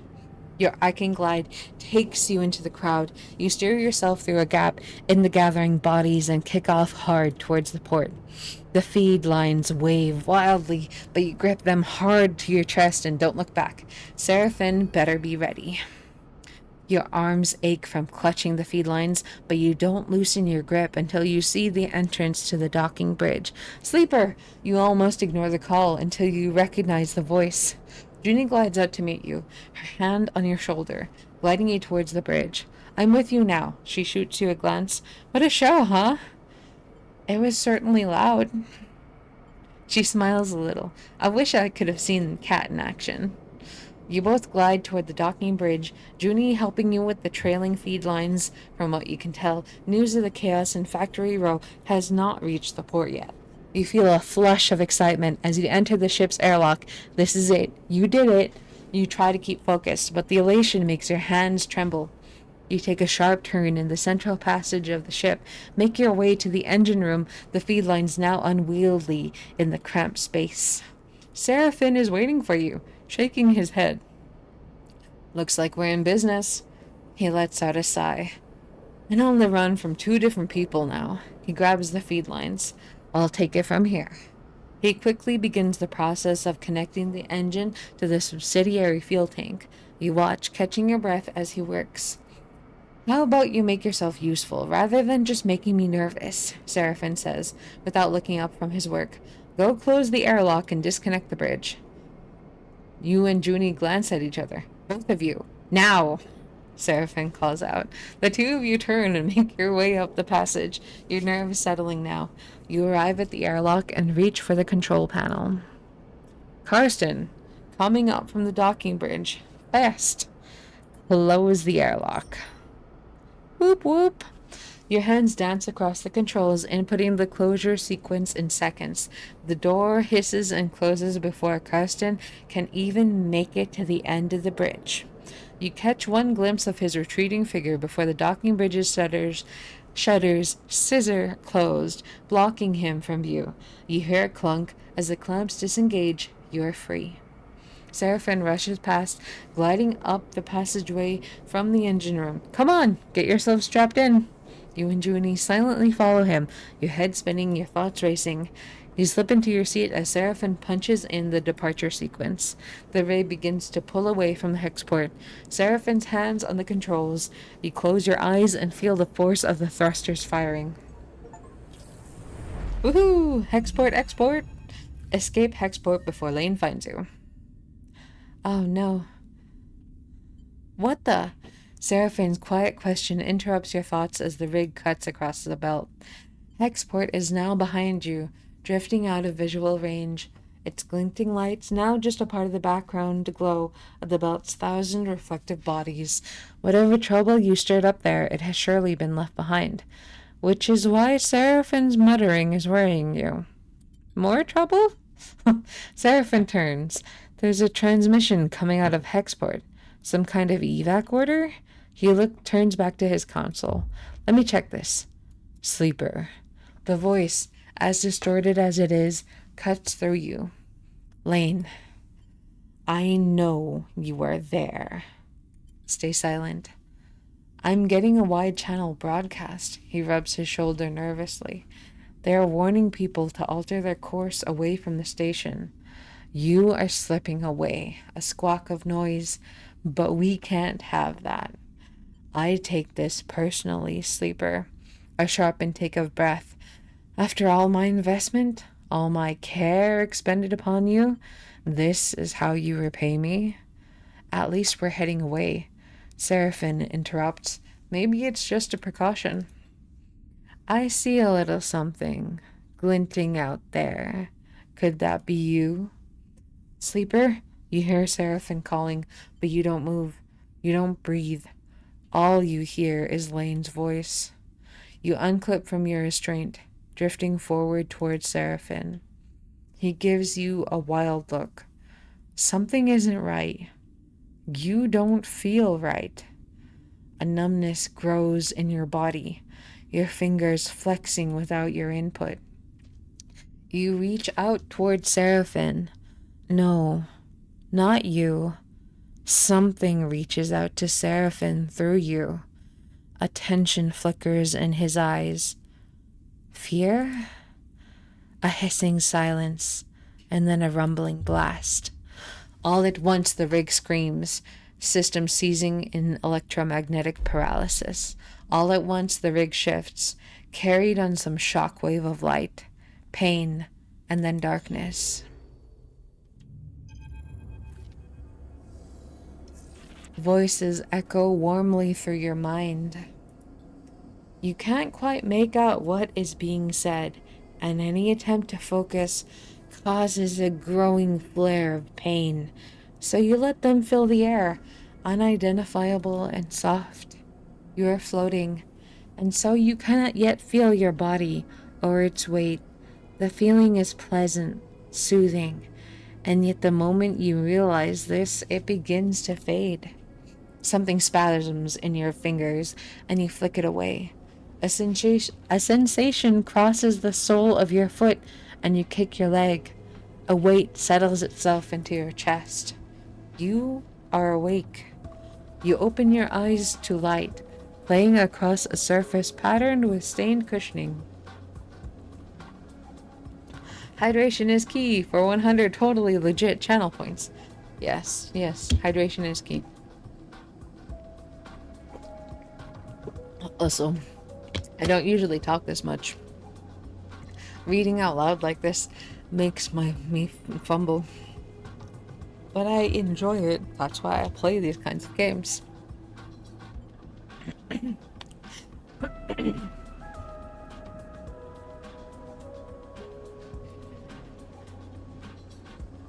They are. And I don't usually go over 3 hours when I play these kinds of games because it is rough.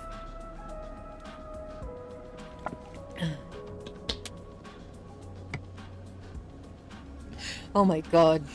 16 unique characters to voice with one vocal range? That would be so hard. I feel like you'd have to be a professional voice actor to pull that off.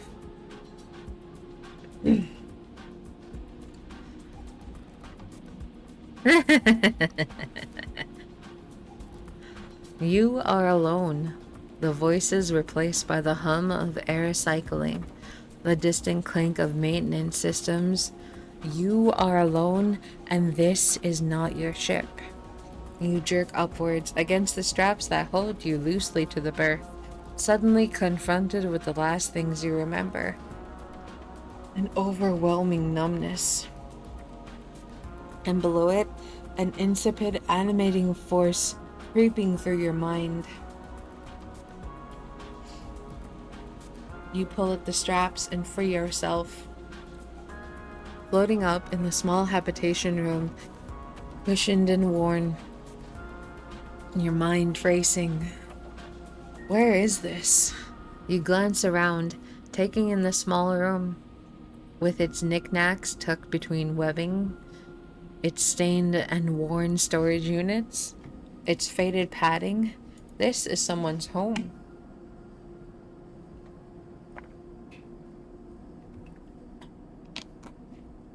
Cold light fills the room, and you float over to the dark square of the window. You see stars and bright pinpricks of trails and skeletal docking bridges. This is a station. A sudden hiss draws your attention to the door, which slides open with a puff of equalizing pressure.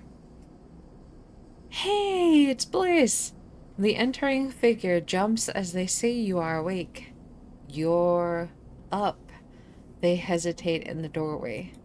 Where's Seraphin? Your friend, right? They laugh nervously. I'm not really sure. He headed out a while ago.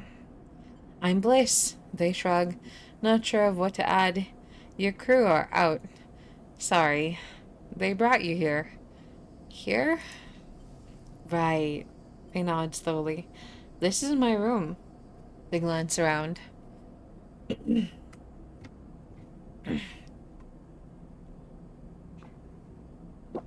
Not much, I know. We are in my repair bay, on the far spindle, if you know where that is. In the belt? Yeah, they smile sympathetically. In the belt. They look around the room again. Come on, let's go somewhere a little more comfortable. They hold out a hand. You are safe. Don't worry. You follow them out into the corridor, gliding behind them.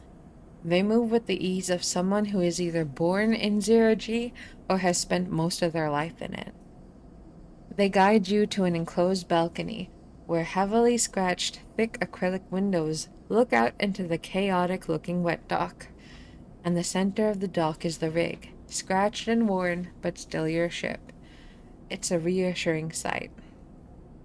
Is she okay? She will be when I'm done with her. Bliss sees you staring at the rig. Took some damage, but she's a hardy old thing. Your ship. Bliss pauses. You were lucky. I heard your distress signal. You sense they are holding something back. I guess that expensive long-range array I was tricked into buying finally paid off. They laugh to themselves. Well, at least for someone. You were out cold when I got there, and have been for all the cycles since. Your friend wasn't in great shape either, but he bounced back fast. I make a habit of doing that. Seraphin's voice makes you spin around. Good to see you up. He can't suppress his smile. Glad to be back. Are you okay? He smiles. Don't start fussing over me, sleeper. I'm good. Your eyes fall to Seraphin's bandaged abdomen. He notices and pulls his jacket over the wound. Certainly looks better than when you came in. You should have seen. Bliss abruptly stops, after Seraphin glares in their direction. Here. Seraphin pulls a few chits out of his pocket. Catch. He slings them over to Bliss. That's all I could get for now. Working in your condition? Seraphin sighs. Please, I'm fine. Bliss looks at you apologetically. I know what it looks like, but I'm sorry. I can't work for free. Keeping this place going is bad enough. I get it. Seraphin nods. We're just thankful you towed us in. We aren't freeloaders. Bliss looks up between the two of you. I'll let you two catch up. They turn to you. I'm glad you're awake. We were worried. They pat you on the shoulder and glide back down the corridor. With Bliss gone, silence descends on you and Seraphin, both of you unsure what to say. What happened? What do you remember? He looks at you with concern. Pain. A transmission? Lane. Seraphin looks out at the rig. He takes a breath, steeling himself for what he has to say.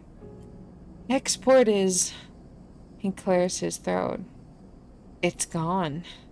He flinches. What do you mean, gone? No way. Dropped off the map.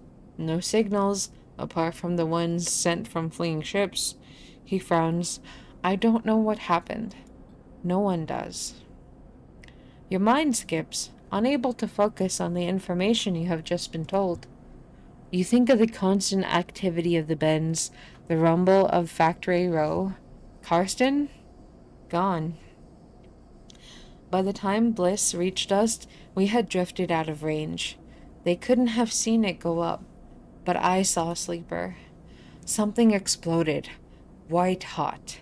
He rubs his arms, suppressing a shiver. A moment later, the shockwave was on us. The rig was crippled. Engine kept firing, but guidance went offline, sending us arcing out across the belt. He drops his hand inside his jacket, pressing against the bandage on his side. I managed to get her under control, but not before we started spinning. My restraints came loose and you weren't even strapped in, so we both got scrambled. He smiles a weak smile. Felt like being trapped in an auto wash. He turns back to you. I'm impressed you made it, to be honest. A flesh and blood human would have been smashed to pieces. He goes silent, the image a little too raw for him to continue. Could it be to do with us? Seraphim shrugs. Your guess is as good as mine. He squints. Would Lane do something like that? It doesn't make any sense. Utsubo is a gang. They run Darkside. They don't go around blowing up stations. All anyone is seeing is debris and radiation. I picked up a lot of ship transponders before the rig went offline. Maybe some people got out. He stops, unable to add anything more. We both float in silence for a moment. What now? Seraphim laughs weakly. One step at a time. You in a rush? We already owe Bliss for the work they did on the rig, and it isn't even finished yet. A couple more cycles, I've been told.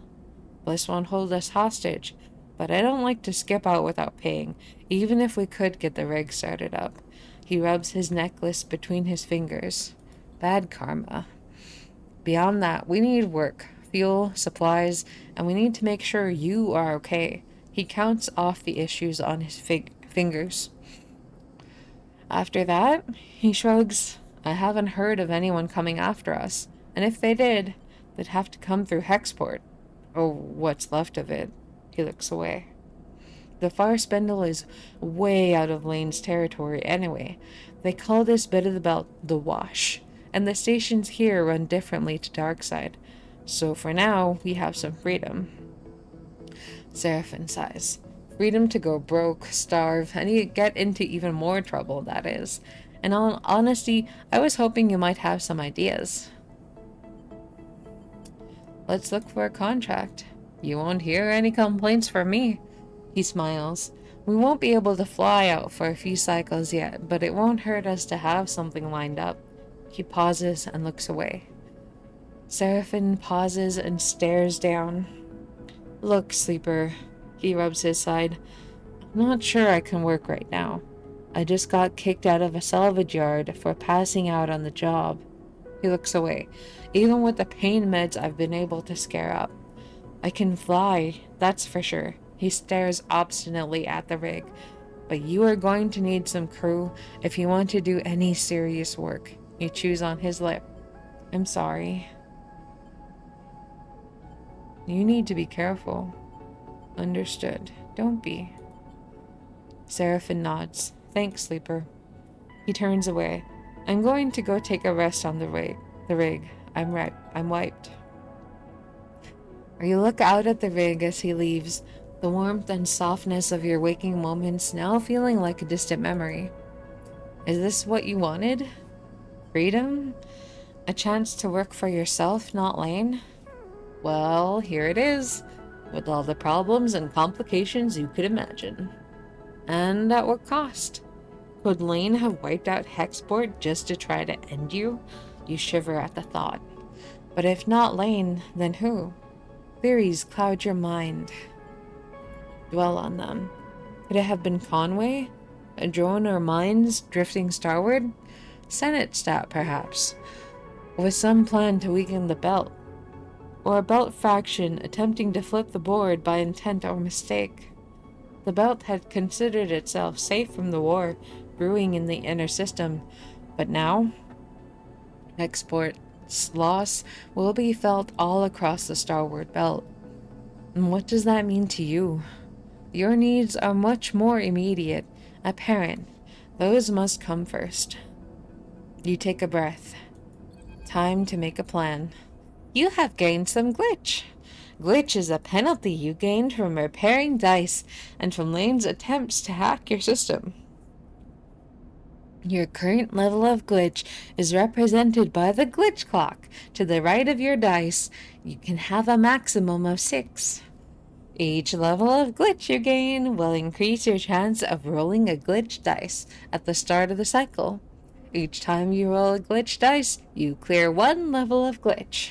A glitch dice has 80% chance of a negative outcome when used and a 20% chance of a positive outcome.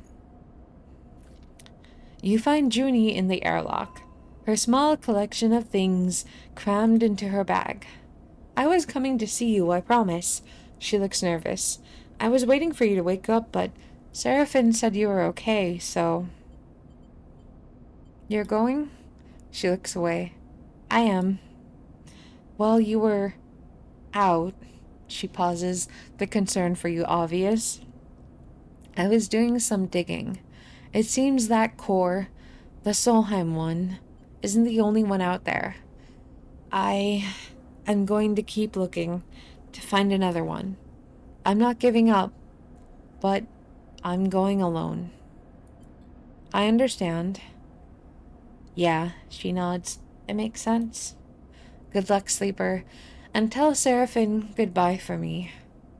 What are you chasing? She freezes, caught off guard by your question. She pauses. I know there's value, true value in that data, Sleeper. I know it, and she pauses again, unsure of herself. I have a project to continue. When I can't, I won't abandon. Okay, my voice is degrading way too quickly. This goodbye needs to goodbye faster. Maybe I can tell you about it another time. She smiles weakly, closing up again. Well, she rubs the back of her neck. See you around. You watch her drift away down the docking tunnel and into the far spindle, with questions still bouncing around your head. Maybe, if your paths cross again, you might be able to get some of them answered. Nope.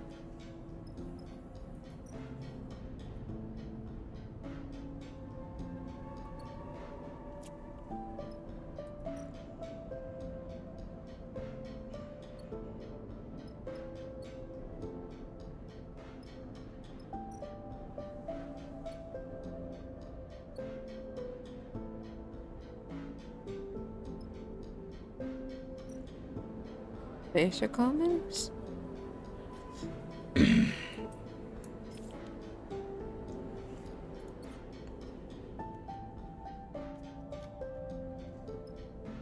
Pinnacle Docks?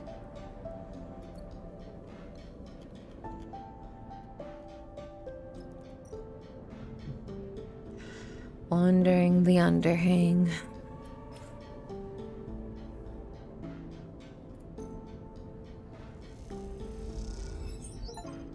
Ooh, get a positive outcome with the glitch dice.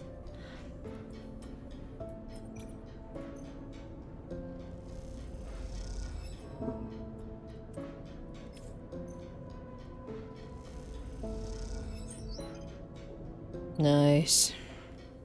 I've discovered a new location. Numba's kitchen. Oh, I can't impress her right now. I have no energy.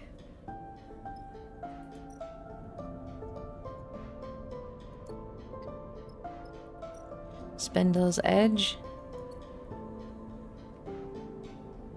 Yep.